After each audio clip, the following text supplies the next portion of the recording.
What is up, everybody, NC? JC and We got some old school wrestling for you tonight. That's right, we're watching Summerslam 1999.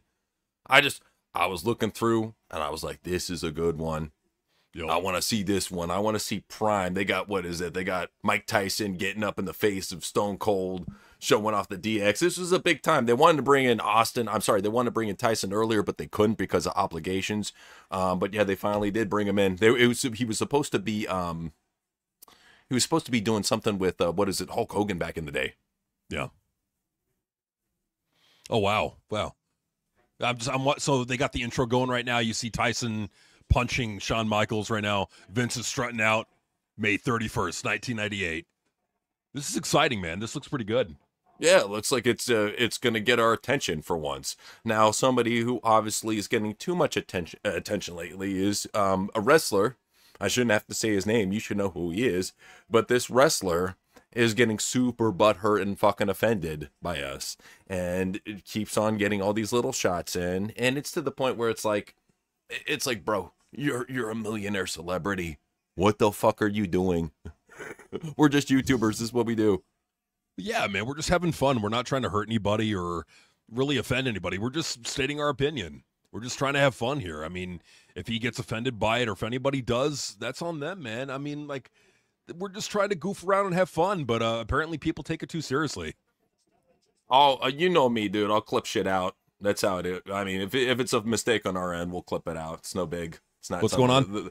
It just you said, "Hey, are you there?" right in the beginning, so I just got to clip it out afterwards. Oh yeah, no no worries. Deal. No, it's no all big good. deal. Yeah, it's not something I would leave in. Replay for the intro. Anyways, so yeah, they saw Jesse Ventura coming out with the bald head, and he's I guess the GM or something. I can't remember exactly what the fuck is going on. They just got fireworks going on, so yeah, it's definitely you know it's him. So yeah, little bitch.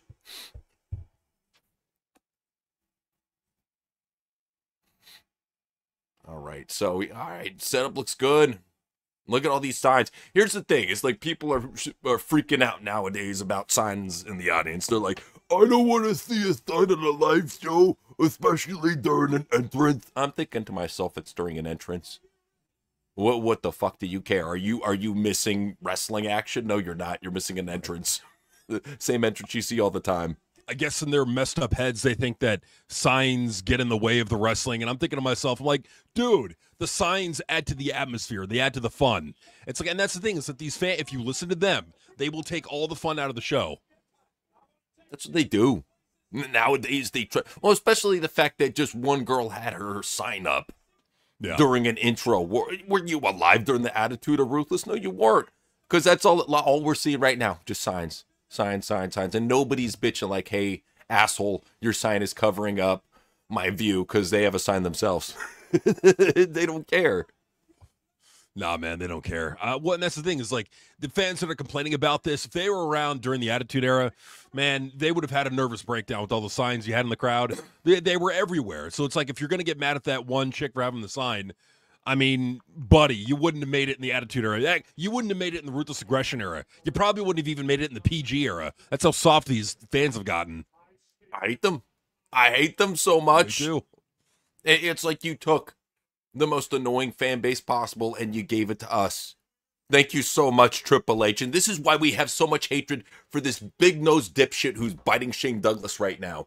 This is why we have so much disgust for him. Because he, right now, is the leader and every other promoter bites off of him and his style because they think he's a great booker. I don't know why. Some sort of fucking magic spell that Dave Meltzer put out. But people actually think Triple H is a good booker. No, never has been. All right, they got Jericho having a promo here with the Fink. I guess he was trying to make Fink his bitch back then. I'm not sure what was going on there. He did have, what was it? Rumpus over in WCW. Kind of looks like him. JC had to step out. He'll be right back in a little bit. All right, so it looks like they got, what is it? The Smoking Guns coming out? Is that who this is? Or oh no. Okay, it's Jeff Jarrett and Deborah are coming out to ringside. Wow, Deborah looks great. Wow. Damn, good for him back then. Like my dad said, she's built like a brick shit house. All right, accompanying to the ring, he's got a guitar in his hand. The crowd is excited. Just because they said that's the thing too. It's like I don't necessarily need to see bra and panties, but damn it, give me hot blondes with big boobs wearing like fucking bikinis. I don't think that's asking for too much. I really don't think that's asking for too much. You got big titties in every company just about. Let them out. Let out the puppies. That's what's up. See the puppies released. All right, he's demanding that Deborah leaves the ring, doesn't want her in there, which is bullshit. It's like if you have a girl that looks like that, then damn it, show her off. Yeah, show her off. Well, that's like Stone Cold. He that's the thing is he got jealous. He got jealous of Deborah's puppies, and that's why he did a little Rick James action on her. Oh, Stone Cold. It is. Yeah, it's baking out here, man. It is very hot. So if we put on noise reduction, but if you happen to hear our AC, just understand it's fucking hot in SoCal. Bacon. Yeah. Yeah, it's right now, it's 93 degrees in here. Shoot. Woo! Cooking. And that's with the AC on. Damn. Yep. Oh, even hot over in Ireland. That's crazy. Oh, yeah. Wow. Everywhere's being hit with this Harpa heat wave. It's crazy. Oh, yeah. Damn. Unrelenting. All right, so now we get Slapnuts facing off against Mark Henry. All right. Ah, okay. Well, and that would have been the great thing to have Deborah at ringside. That way Mark Henry can like creepily hit on her. It would, come on, man. Give us something. Something. Well, it's weird, though, because in this year alone, we've seen more hot women on the main roster than ever. Like, you have never seen this many attractive women on the main roster, ever. Would you say, it's our opinion, my opinion. There's more hot women in WWE, if you include NXT, than ever before. What's your thoughts on that? No, I agree with that, man. I actually agree with that. I know that people are going to disagree. They're going to want to be nostalgic about it, and I get that. Oh, Deborah's coming back out. There you go. Oh, shit, with D'Lo. Okay, I saw Mark Henry in the thing, so I guess she's D'Lo's woman. Vince is all into this cucking shit. That's the whole reason why when we saw Maxine Dupree and Austin Theory, we're like, dude, Vince has to be back on the DL. Something's going on here. I mean, it kind of makes you think that Vince might be. I mean, because you're starting to see some Vince stuff coming back to Raw. This is not Triple H stuff. Like, Triple H stuff is just boring matches happening for no reason. This is like Vince McMahon, Bruce Pritchard sports entertainment. Yeah, that's what I'm saying too. Is it definitely has that Bruce Pritchard sheen to it. It's got his little style to it. I also think honestly, any of the cucking shit is Paul Heyman. Yeah, I think that's heavily Guaven coded, so to speak. So you think Paul Heyman is on the creative team on the down low? I think he is. Well, because keep in mind, he was one of the ones that was behind that whole Rusev Lana angle back in the day with Bobby Lashley. So I don't know, dude. I think he could be behind this because look at it, Vision, his association with it, Austin Theory, But then again, like we said before, Vince is very much into the cucking shit. So I don't know, man. I don't know. Very well could be, man. I mean, we could get a surprise strut down the aisle by Vince McMahon at SummerSlam. Who knows? I doubt it, but who knows? I think Rock coming back is something that I think is feasible, especially with Moana bombing in the box office. And I mean, him not even making up like half of the production budget. I can see him coming back to wrestling. I can see him coming back at SummerSlam in some sort of aspect. Probably with Roman is what I'm thinking. Yeah, no, I could see him coming back with Roman and getting involved in the main event. They need somebody. They need The Rock. Like, honestly, the only answer to this is The Rock. Like, if you got a ticket sale problem, you have evidence for in 2024, 2025 that bringing in The Rock will fix that problem. Absolutely. No, you need that big draw, man. And I think it just shows you that all these guys, that we've been talking about, the top young talent, whether it be Trick, Oba, Braun, Tiffany, You're seeing the ones that have been working under Triple H now for a little bit. What are they doing? They're speaking out more. Yep. They're talking about how Triple H is ruining them creatively. I mean, especially Tiffany Stratton and Braun Breaker. They're supposed to be the future of the company. And we see just Triple H just dropping the ball with them. Now, in all fairness, I will say the big thing that has held back Braun Breaker is his injuries. He needs to do something about that. Train less, dude, if that's what it comes down to.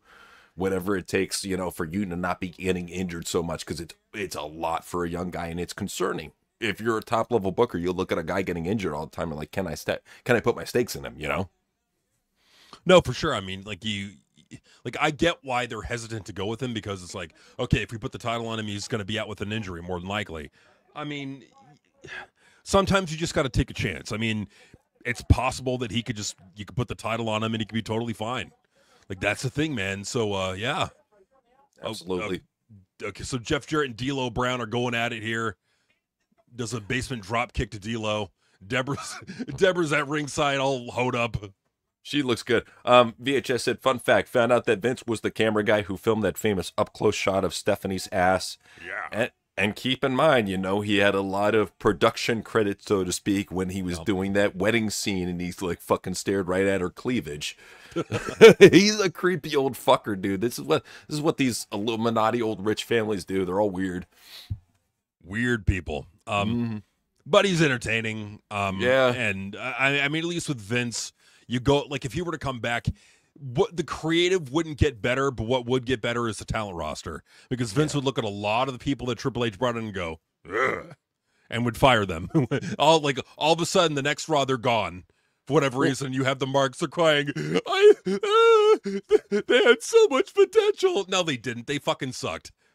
Well, no, the great thing is seeing all of Triple H's guys that he had so much stock in. They're going away. I mean, Damian Priest, he's on his way out. Finn Balor, probably this year. Sheamus, he's already out the door. A lot of these guys who he just put on TV for no fucking reason, just because they gave bangers, he's forced to get rid of them. Tommaso Ciampa was the biggest one. Johnny is soon after. He'll come eventually. Motor City Machine Guns. These were all Triple H favorites. He was just like, let him go. Yep.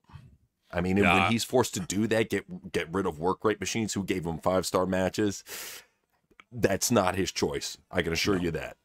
No, not at all. And it reminds me of that one. It was back in November of 2021.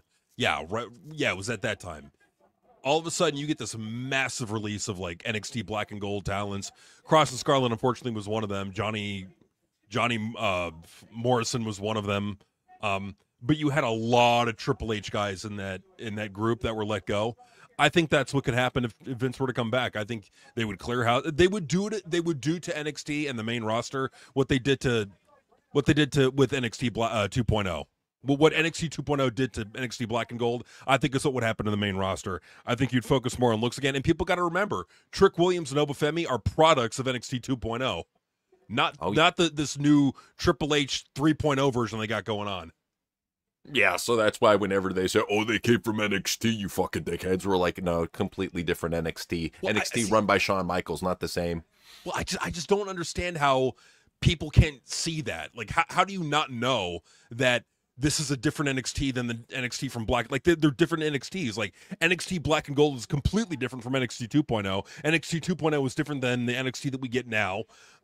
Like, how can people be so fucking stupid that it all blends together, even though they're run by different people and have completely different creative directions and different like talents that they're going to prioritize? I saw this quote once, and I think it's so fitting. It said that most of the discourse that revolves around talking with a liberal is them pretending to not understand what you're talking about just to argue with it. Exactly. That's wrestling fans.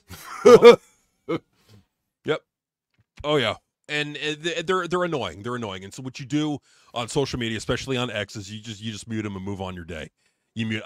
There's so many fucking assholes there, dude, that you realize when it's too late. I wasted so much fucking time talking to this idiot who all he wants to do is just argue with me over bullshit.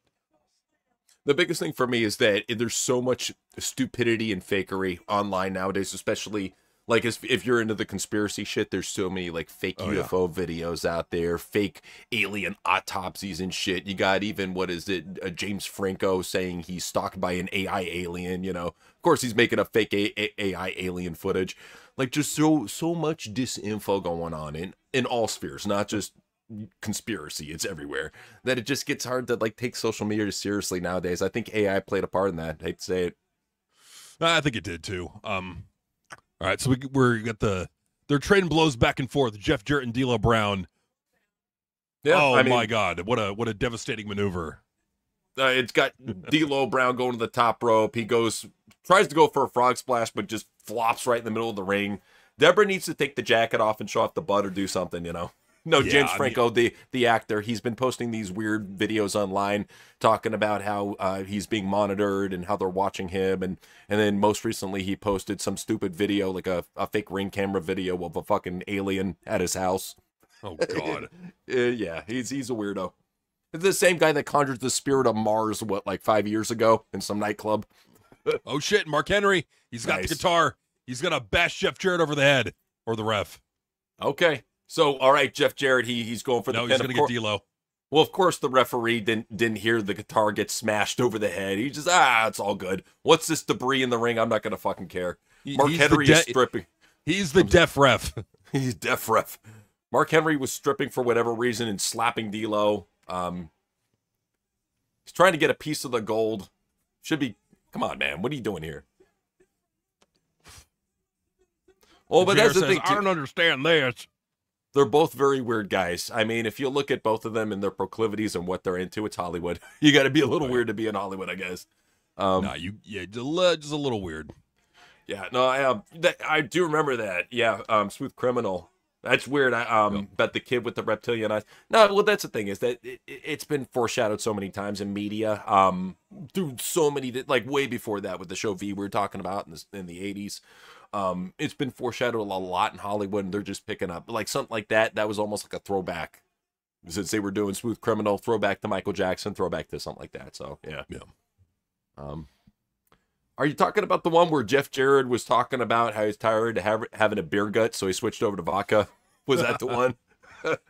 No, I think what they're talking about is episode 3, about like the Hulk Hogan, Eric Bischoff coming in, and they talk about Jeff Hardy coming in all fucked up on pills and shit, and Bischoff has to come in. Like, I'm still watching that episode, but I mean, it's entertaining. I'll give it that. They talk about the Kurt Angle, Jeff Jarrett marriage thing with Karen Angle or Karen Jarrett and all that. But yeah, I mean, it's definitely an entertaining show for sure. Like, I'm finding it entertaining, but yeah. If you watched anything from Vice, their documentary style is very good. It is. They're very good at pacing. That's the one thing that, like, with most documentaries, they just drag through the mud. Vice documentaries, quick to the point, get to it. So yeah, no, for sure, I got to keep up with that. Yeah. So all right, so we got Edge and Christian, and it looks like they're gonna give Michael Cole shit. Hopefully, they haze the shit out of him. You have to see Michael Cole hazed. It's like a rule. It's got to be, haze Michael Cole every episode, just to prove to him what a jobber he is or something. I don't know. Something. Something. All right, so now Edge and Christian are coming out to the ring. Stars. I mean, like, here's the thing: is Vince saw that these guys, they're young. They immediately got the fans' attention, and he put a lot of stock behind them as a top tag team. And that's why, like, they really rose to the ranks and took part in that famous TLC match, man. They're, in my opinion, one of the best tag teams of all time. Yeah. Oh, easily. Easily. We don't have any TNA ratings, so, like, I wanted to mention that. So you know what's going on with that? Well, I don't know what's going on with that, but what I do want to talk about is I want to go ahead and talk about the most recent SmackDown ratings with CM Punk on him and how he's not moving the needle. And this is what I tried telling people from the get-go. That show was dead in the water. It don't matter who the fuck you put on it. It don't matter if CM Punk is on Juice and you put him on there. Punk don't move the needle anymore. Hasn't in a while. The only needle he's moving is up his ass. That's it. Before his workouts. That's about fucking the only needle he's moving. That's how it is in pro wrestling. Everything is dead because of Triple H's bad fucking storylines, them charging way too much for tickets, and just there's no emphasis on trying to be different. It's all the same. No. Paint by numbers, repeat the same fucking cycle over and over bullshit. It's like, and what pisses me off is all these other companies are biting off of Triple H. And we try telling them, like, hey, dude, it's all the same shit. They're like, no, there's this company, this company, this company. It's all wrestling that rips off of Triple H's style. Every fucking one of them. Right. None of it's really different enough. And, like, I could tie that in with TNA. So we were talking about SmackDown getting $1.21 million for CM Punk's amazing title win debut.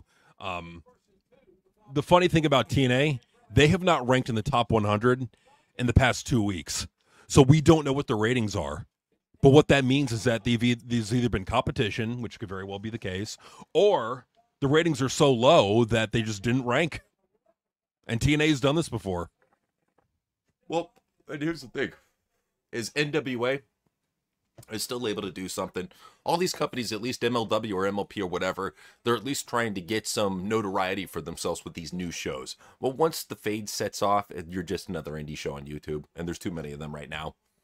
Yeah, I mean, there's really no company right now besides like maybe JCW getting a good money deal to get excited about. Sorry. Yeah, I mean, absolutely. I mean, and that's the thing is that like they're all the same. Like what you were saying is that they're all the same. Even just like the recent TNA episodes, like it's more logical, sure, but it's not exciting, and that's the problem. Is that like just having a logical show in and of itself is not good enough. You have to be exciting. You have to give people a reason to tune in and go, oh my God, I can't believe they did that. I got to see it. You know, that TNA didn't do that. TNA just went, okay, we're going to do a logical show. We're going to book the future. Great. Great, but that's not exciting necessarily. So you get what you get. Well, and they just go to the same formula that Triple H does. Tournaments. I mean, shit, what is it? They have to have a fucking new tournament for this new women's title. So here we get another tournament. Oh, and how much do you love the rumors? I don't know if you saw them. Did you see the rumors about Moose leaving? Oh, really? Yeah.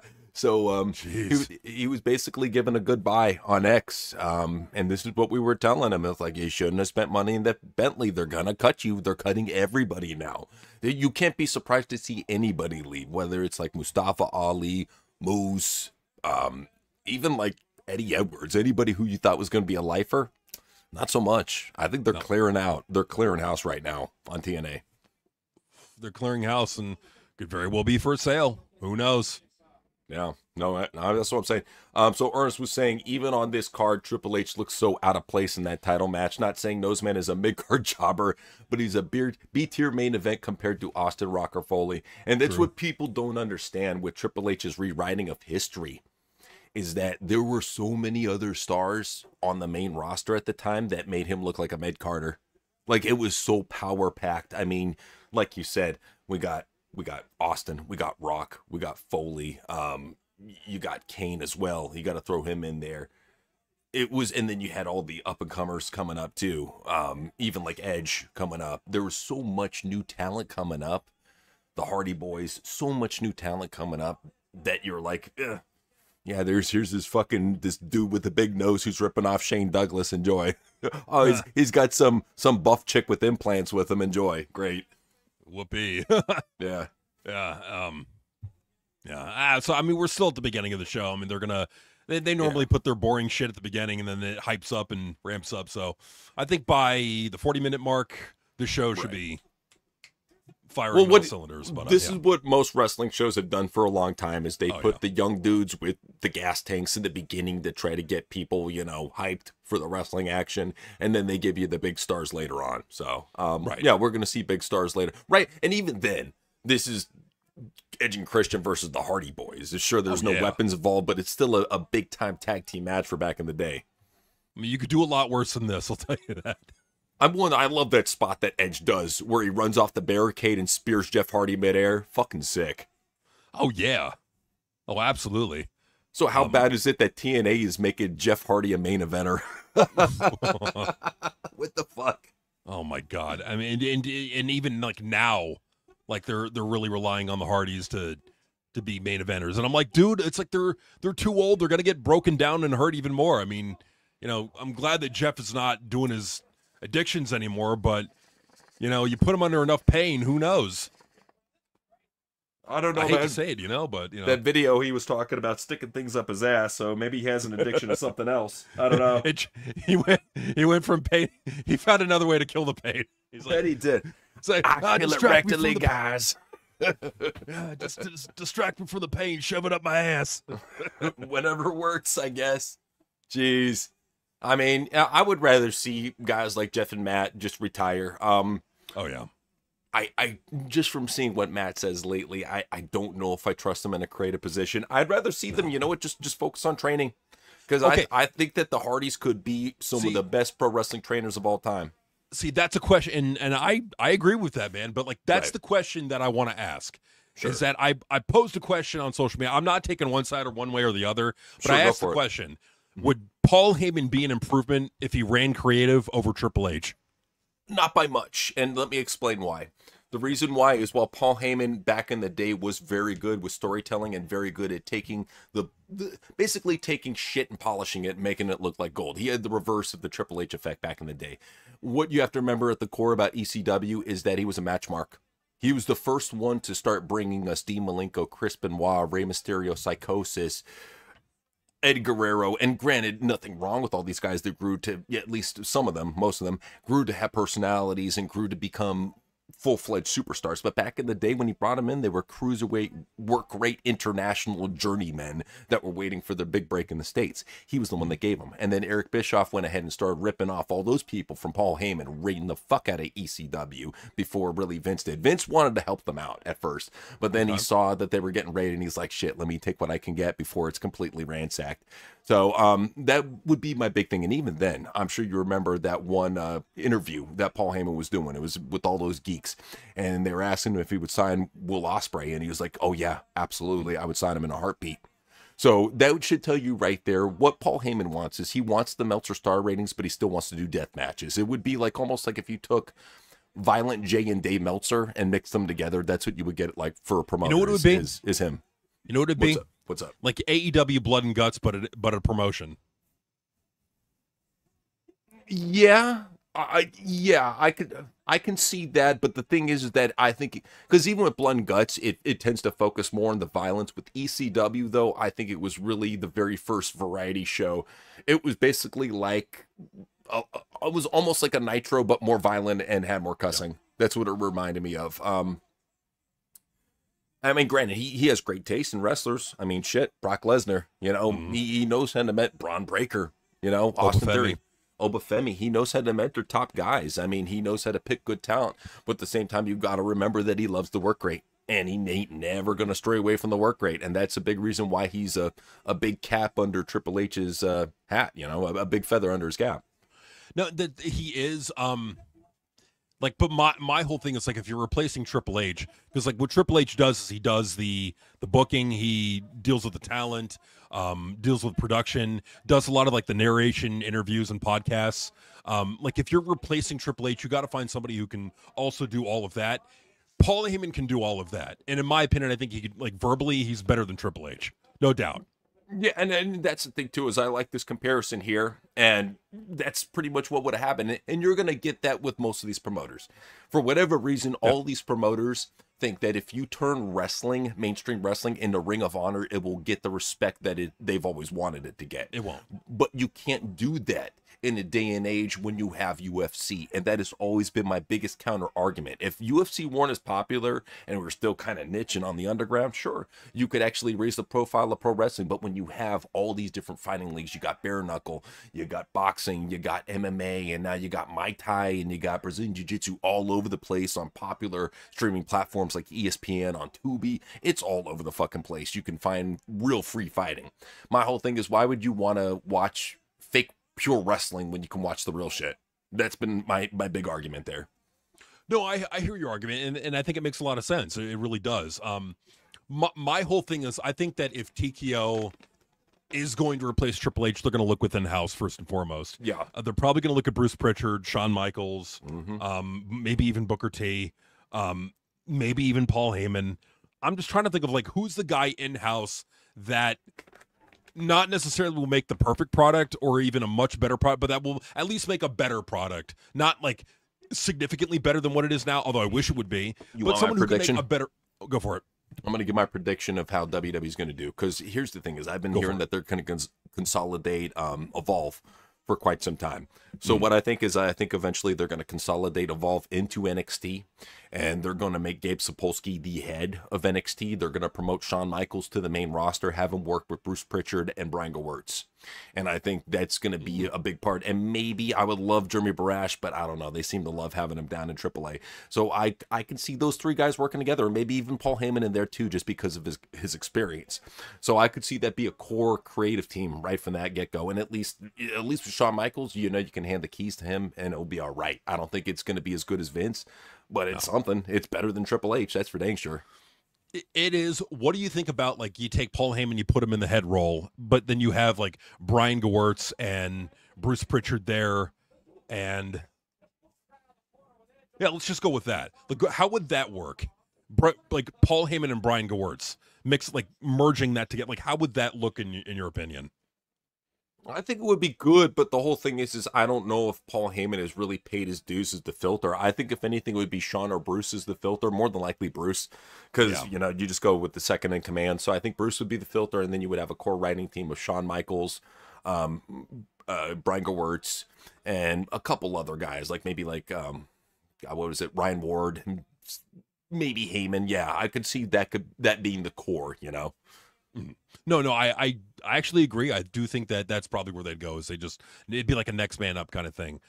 Because you look at this, man. Like, they're aware of the ticket sales, man. They're freaking out about it. The reports are that people in WWE right now, they're panicked. They're in a panic over just how bad the ticket sales are right now, and so they're probably looking at like ways to fix this. So what I'm thinking is you are probably going to see a creative change after SummerSlam. Do I think Triple H will be fired? No. I think that they're going to change the team around him to be more complementary. But even then, they're eventually going to realize that it's not going to work. That no matter who you put in there, as long as Triple H is a filter, this is the garbage that you're going to be getting. So, like, they're going to learn too late because of ego, because Nick Khan is up the ass of Triple H. This is what's going to happen. They're going to have to learn. They're going to have to be hitting the wallet so hard that they're going to have to acknowledge that, yeah, Triple H is ultimately the problem here. With big budget moves, with big business moves, you have to give it a year of failure before they act. That's how it is. So that's why I was predicting like first quarter, second quarter of 2027, you'll start to see them make moves like that. But you're right. They're just going to replace everybody under the roof and hope for the best, like they're slowly doing. We were reporting that Michael P.S. Hayes is going to be hit up and probably Unreal, one of these Unreal seasons make them look like shit. So, yeah. Now the shoot style got nuked after UFC Pancrase rings popped up in the mid-90s, when it started getting really popular in Japan and spread over the United States. It really nuked a lot of what they were going for, a lot of what Jim Cornette jacks off to. So, he doesn't get that. It's like, dude, we've all moved on. Everybody has moved on. UFC is the new shoot wrestling, Right. Yeah, it's a shoot. Like, it's not, because people know that it's fake. People know that wrestling is fake. I mean, yeah, you can try to blur the lines. You can try. But at the end of the day, I mean, you got to get people to care about the characters first and foremost. Like, before you even do this work shoot shit, you got to get people to care about these people in the first place. You got to make megastars. And if you ain't doing that, what's the point, Well, notice, coming out of all these shows that happened just recently, what are people talking about? The Connor leg break. Yep. They're talking because it's a storyline, and granted it's realistic, it's a real life injury, but now people are conspiring. They're like, did this happen in the octagon? Was he already hurt ahead of time, like Mel Gibson and Vince Vaughn were rumored to be talking about? There's all these different factors going into it, which brings that extra twist where you talk about it way afterwards. How many pro wrestling events are you doing that with? None. That's what I'm saying. I think UFC does pro wrestling better than pro wrestling nowadays. Right, that's the problem. Is it's like trying to run wrestling like a sport, trying to do it the way the wrestlers want to do it. It just doesn't work. They think that wrestling is still real. They're still in this like 1980s mindset of, well, if we just treat it like a sport, people will. No, it doesn't. It does not work. It's been proven not to work. You have to treat wrestling like a soap opera. You got to treat it like a drama, like a huge spectacle, like all of that. You've got to get people to care about these people, man. And it's none of these old wrestlers, these old veteran bookers, none of them know what the fuck they're doing. They're all like in this bubble, but because they're in this spot, they think they know everything about everything. And how dare you even have an opinion? Like, and this is the problem, man. It's that the egos that run this industry. Well, and just the fact that, like we were saying earlier in the podcast, that there's popular pro wrestlers that will take pot shots at YouTubers. It's like, dude, don't you have anything better to do? We're just fucking YouTubers. Why are we under your skin that much? Oh, because everybody doesn't like you fucking put out a spell to do. Suck my dick, okay? That's how it fucking works. When people are truly awoken, they're going to wake other people that are awoken and let them know the truth. Deal with it. That's how it goes. Yeah, man. At the end of the day, we're just spouting our opinion. We're saying our opinions. We're having fun. At the end of the day, if you're hypersensitive and butthurt to it, you don't have to watch us. Like like, is he really just sitting there going, those motherfuckers? What do they say about me? What do they say? It's like, buddy, grow the fuck up. Find something else better to do with your time. It's like, if we're offending you that much, go watch Jim Cornette babble about Stan Hansen's dick. Like, don't be bothering your time with us. Like, what are you doing? Dude, Punk, we had people talk way more about us than we've ever talked about you. And we don't say shit back to them. We don't give them the energy. You willingly give up the energy like a weak, insecure fucking little piglet. That's what you are. Well, he chooses to do that. He chooses to do that. His friends that slather goofy makeup on themselves choose to do that. It's like, buddy, if we offend you that much, move on. Go find another channel to fucking get offended by. Go watch JD from New York. Go watch him squeal about wrestlers having matches, Bruce. I have no idea. Exactly. I have no idea who the fuck that is. I've never heard that channel. I don't know who it is. Got nothing against him, but no, we haven't heard of him. Yeah. Last me and LA said, question everything on Hollywood celebs, Ozempic shit. It's weird as fuck. It really is. And I don't believe in anything that causes sudden change to your body like that. I think long term it's not good for you. I mean, shit, look at steroids. Long term, they're not good for you.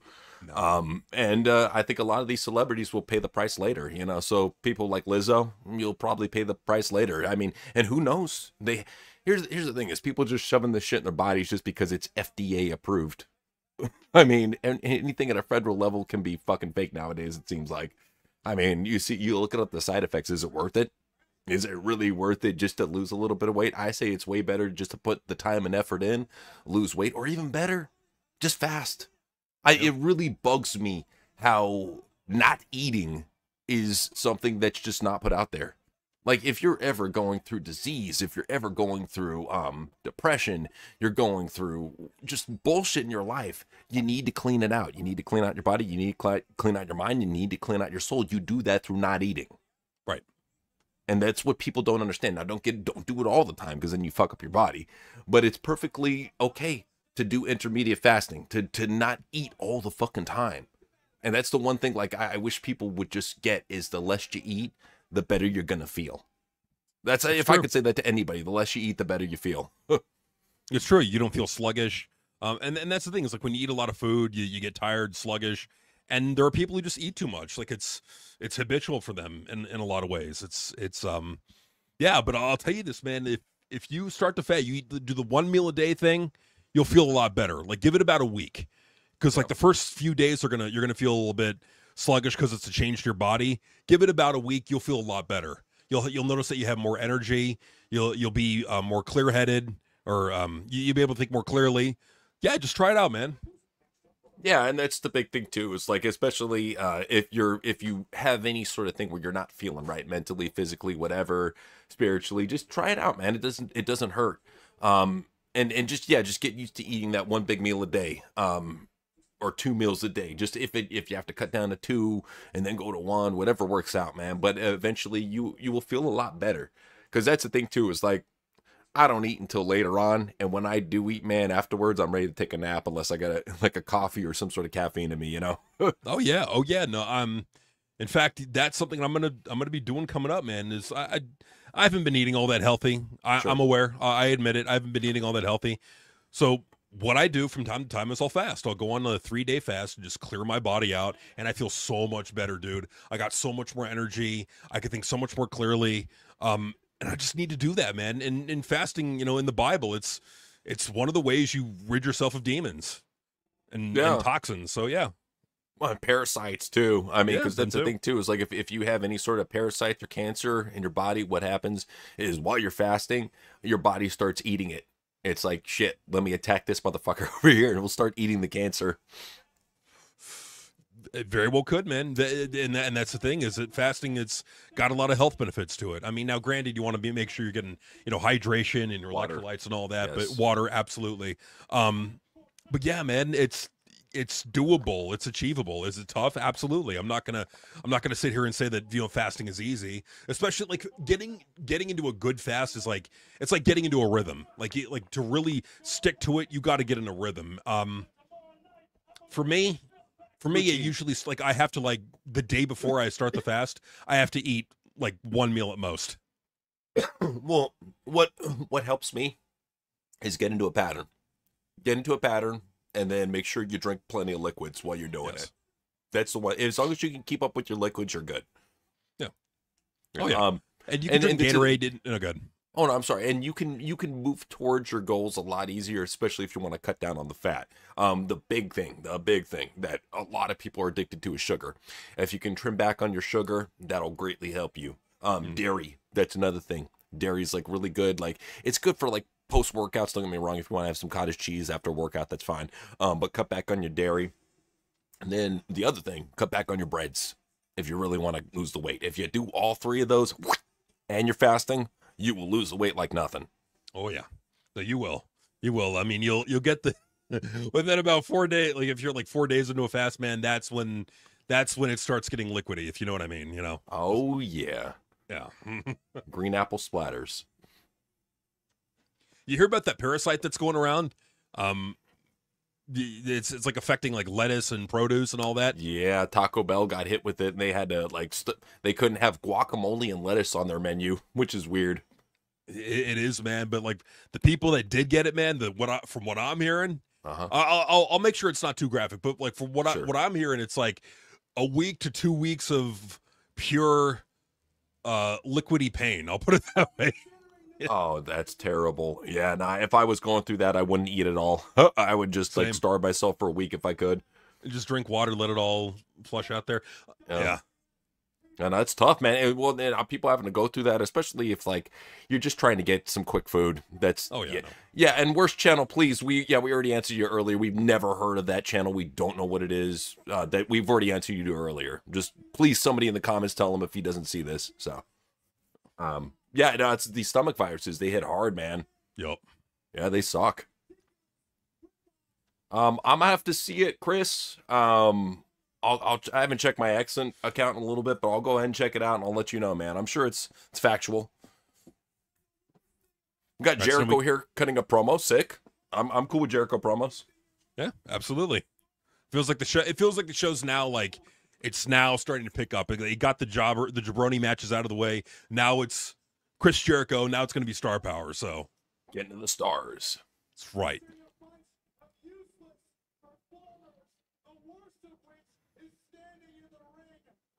And this is the great thing. I mean, I can understand why he put the title on Jericho early, but even then, like, here's what I don't get: is he gave the title to Jericho in that triple threat match with The Rock and Stone Cold over in San Diego. I was at that show. Yeah. He gave the title to him, and then afterwards, when he says in the back, he's like, "Yeah, the business must be going down the tube. We put the belt on Jericho right in front of him." Oh God. Oh man. Like Jericho must have felt horrible after hearing that, man. Well, especially beating Rock and Stone Cold. You want to, and at the prime, you want to feel like you're the biggest fucking star in the world, and he just took a pin to that balloon. Just Gio was saying, what's up, guys? Do you think it's possible to get built doing push-ups and other push-up variations? Absolutely. Well, I think that Logan, he obviously visits the gym on top of push-ups. He says he does 100 push-ups a day to get that build. He does a mile a day and does 100 push-ups. I remember Booker T back in the day saying that he did 1,000 push-ups a night, every single night to get his build. So yeah, it can be done. If what they're saying is true, the results showing Booker T and Logan Paul, who were fucking huge. You know, Logan's huge right now. Booker was huge back in the day. So just saying. Oh yeah, I mean it's absolutely, you can get results doing that for sure. Yeah, you just gotta You got to stay basically up with it, and also muscle confusing is another thing too. Don't stick to the same different types of push-ups. Change angles so you can work different muscle groups. Yeah, muscle confusion works, man. Like lifting heavy and then just eating a lot of protein, from what I heard. Well, just even with push-ups, I was just saying push-up variations, change them up. Yeah.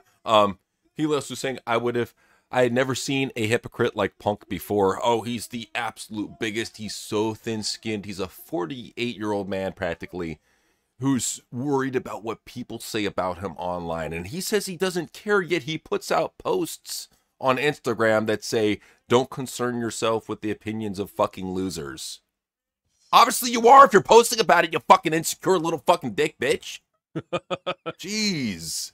It's him projecting, honestly. It's him just showing how easily it's his ego. It's his fragile ego. He can't take it. He can't take anybody saying anything bad about him. Because I think at the end of the day, it's like he knows that there's an insecurity there. Big time. Well, and that's why I'll give Cody credit. Like, Cody just stays the fuck off of social media. He posts from time to time, but here's a guy like Punk who doesn't use X, but he's always on Instagram posting his thoughts and little symbols and bullshit. You know, he's still very active on social media, which goes to show you, and I think this would be a good video to do. Wrestlers are chronically addicted to social media. They can't stay off of it. It doesn't matter who it is. It doesn't matter how old they are. It doesn't matter how old school they are, even like Jim Cornette. They're all addicted to social media. It's bad. It's a really bad addiction. I think it's worse than drugs. It really is, man, because like they're choosing to see the negative shit about them. Like, you don't have to be on X. You don't have to be watching what people are doing on YouTube. You don't have to like be worried about all that. I don't understand why it's like if you're CM Punk and you're this big superstar, don't you have better things to do with your time? Like, could it be that he's just bored? Or could it be that maybe he just wants to see what they're saying? Like, who knows? You know, is it curiosity on his part? But like if I'm his age, like if I'm in the boots of CM Punk, which I never want to be ever. No. But if I were in the boots of CM Punk, I'd be like, okay, let me text these NXT hoes, see what they're up to. Okay. Let me see what movie roles I can shittily do on Tubi. Okay. Let me go ahead and talk about doing a fight for Misfits and having them pay me $3 million just to get my ass beat in the first round.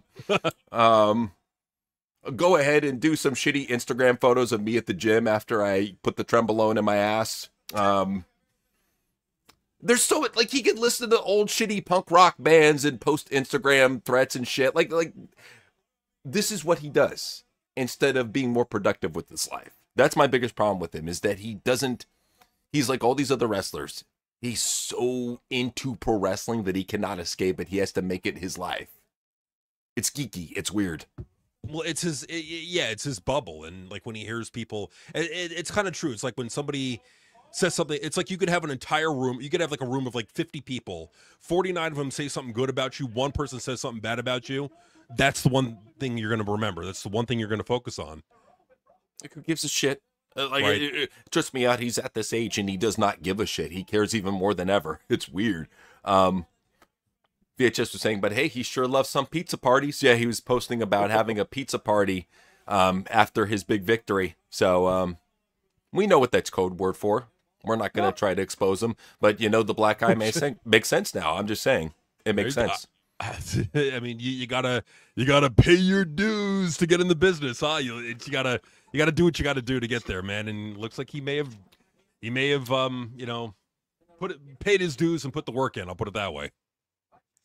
I think, well, and here's the thing, is we noticed it with Cody first. And I knew Cody would get put in because he's in the Street Fighter movie. The minute that you make it to Hollywood, they pretty much get on you with the whole black eye thing. And maybe Roman did that during his vacation. That's why I haven't seen a picture of him with the black eye. I think some of these wrestlers are strategic in how they do it. But usually that's part of the humiliation ritual, is that after you get it, you have to show it off on camera, basically to show everybody you're in the club. Yeah, like it's like a sign of like, hey, I mean, it's basically like their version of like the Stonecutters ring from The Simpsons, right? They show each other. It's like, hey, look at my black eye. Hey, big boy, I got a black eye too. And I think that's how they know who's done what and if they're on the same page. You know, very well could be. Yeah, and it could be a situation where Punk finds himself in bigger movie roles, finds himself in a bigger position in the company, a more protected position. I mean, I think that's very much a thing you have to consider. Is usually anybody who goes through that ritual, they're protected at that point, and they usually get a good push after that. Look at Hogan after he got his black eye, untouchable. Well, and it's not necessarily relegated to just pro wrestling. I mean, it could be anything. It could be like movies. It could be like other things. It could be, like, who knows? Oh shit! So they're having a fucking brawl in the back. The Pepsi machine's getting fucked up as we're talking about Frazzle Phil. Yeah, Pepsi Phil. All right, so this is good. Yeah. So they're destroying a Pepsi machine in the back. They're brawling.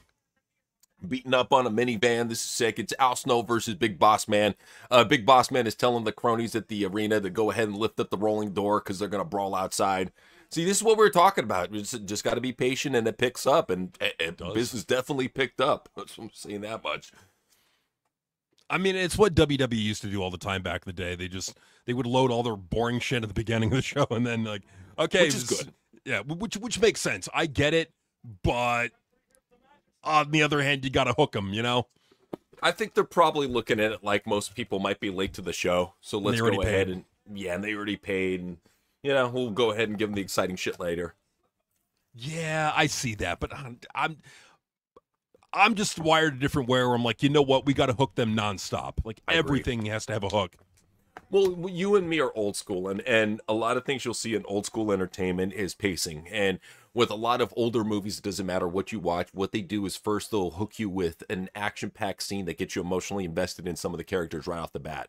Whether it's, they're showing something from the past that happened, like an action sequence that starts it all out. They'll usually get going with an action sequence or something dramatic that gets your attention right off the bat. And then from there, they'll start introducing the characters to you very quickly. They won't waste 30 minutes of dialogue like Quentin Tarantino style. Very quickly get you into the characters, let you know who they are, what they're about. Character building used to be so like quick back in the day. Nowadays, they drag it out to the point you don't fucking care about them halfway through the movie. Well, and like, so we're talking about movies, but like even in wrestling, it's like they don't know how to build characters. They don't know how to bring you like into the character's world and do that in-depth character storytelling. It's like that's one of the things that whoever replaces Nose Man's got to be able to do is you've got to be able to take me into the world of that character and get me to sympathize with that or empathize with that character in some way and care about them. And I feel like no booker out there, no head of creative, no veteran, none of them knows how to do that. And that's a shame because like they're really, there's talents there that you could be getting over, but you can't get them over because you can't get the audience to care about them. Right. And what it really comes down to is just got to give the showcase, especially the charismatic ones that can talk. And that's the biggest thing with Triple H is it's almost like he doesn't like people who can talk and can be stars on their own. He feels like almost like you got to have the crutch on me. I have to be the one that gives you the push. That's what it feels like with Triple H. Like, look at guys like LA Knight. Mm-hmm. He won't let him rise. Never will, even though he could carry the show. Why would he? He threatens him. Well, it's not his type of wrestler. I mean, like, the type of wrestler that he likes is the flippy-flop work rate indie NXT black guy. And that may be another reason why, is that it could be that his time in that position, he may know is limited. He may know something that we don't know, and he probably does about WWE, about like maybe Vince is coming back, and if Vince comes back, his guys are all going to be gone, and Vince is going to get his. Who knows? Who knows? I'm going off on a conspiracy theory here, but the more that I'm looking at this, it looks more. It just seems to me like Triple H is on borrowed time, that he's just getting his shit in now while he can, and then a lot of his guys are going to get shit canned. Absolutely. Well, this is what we love too. Is like they're bringing this fight into a random bar. That's right. They got like these dudes just handing them weapons, which is awesome. Like this is just, oh man, we need this on weekly TV. Yeah, Hot Man. We were talking about it in the the Esoteric Exposed stream on Reptilian. So check that one out over on Rumble. It'll have everything, all the information you need. So, yeah, it's a very strange ritual. Put it that way. But this is what I'm talking about. This is what we need. I say bring back the hardcore title and bring back matches like this in just random locations. Fuck yeah, dude. I mean, yeah, bring back the chaos. Bring back the fun. I don't know what they're doing here, man, I mean, here's the thing: you got Al Snow doing moonsaults off of the bar on through tables on Big Boss Man. You got Road Dogg doing live announcing. This is awesome. With a smile on his face, the Big Boss Man. You got JR in commentary. See, how can you not love that? Well, that's what I'm saying is that with modern wrestling, it's so fucking boring, and the announcers don't help. You know, back then everything was exciting. The announcers were excited, the wrestlers were excited, the fans were excited. The energy, man. No, now you get Joe Testicles like, oh, he hit him with a chair. Oh, he has him on a pool table. Oh, he's picking up a pool key. Oh, he hit him with the pool key. Oh no. Oh my. You switch over to the other channel. Michael, business is about to pick up. Here we got CM Punk coming out the ringside. Oh no, he hashtag broke his leg. He's going to have to go to a medical facility. Like that's the kind of shit that we get now. We don't get the personalities like we used to have. And it's a shame because, like, I'm going to say something. They're there.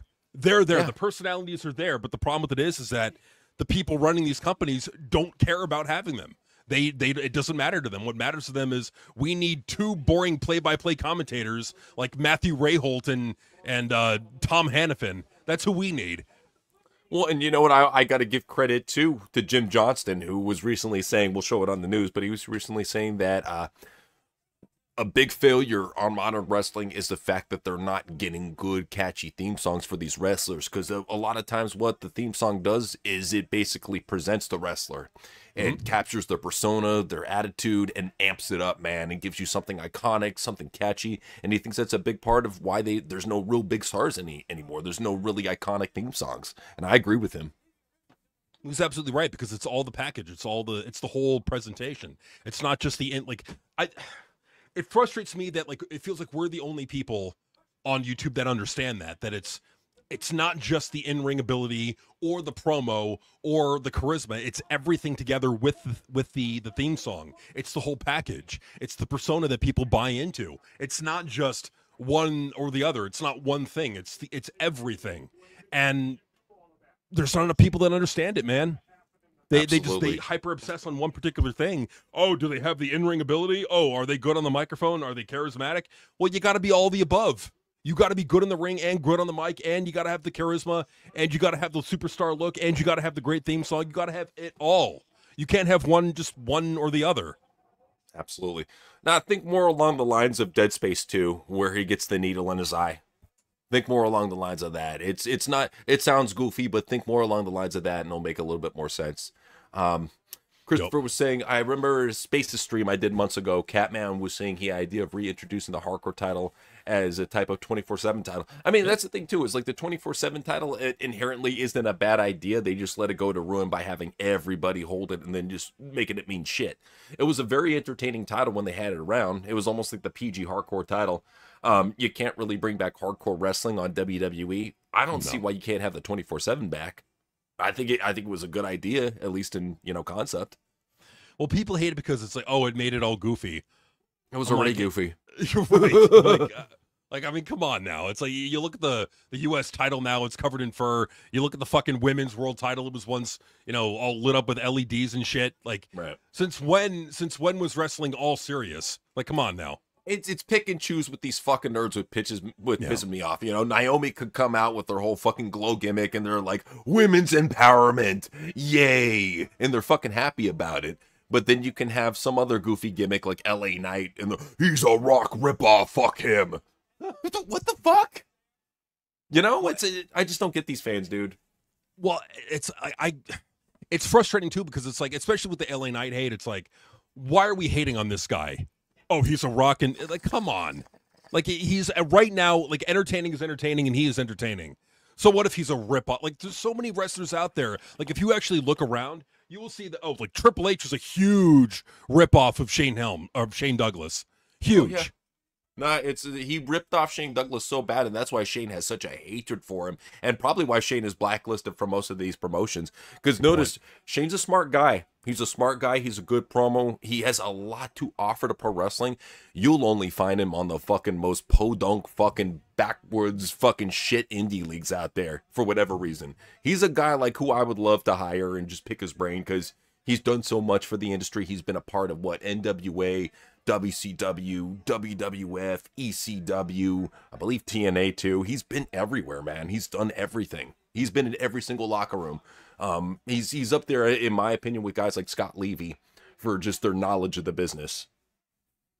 No, he is, man, but he's in his basement right now, like, rotting away. It's like, well, we could be using this guy. He could be helpful. No, he just have him rot away in his basement, in obscurity. I'd really hope that some company hired him as a road agent at the very least, dude. I just feel bad, man. Well, it's like he's got a lot to offer. Yeah, no, for sure.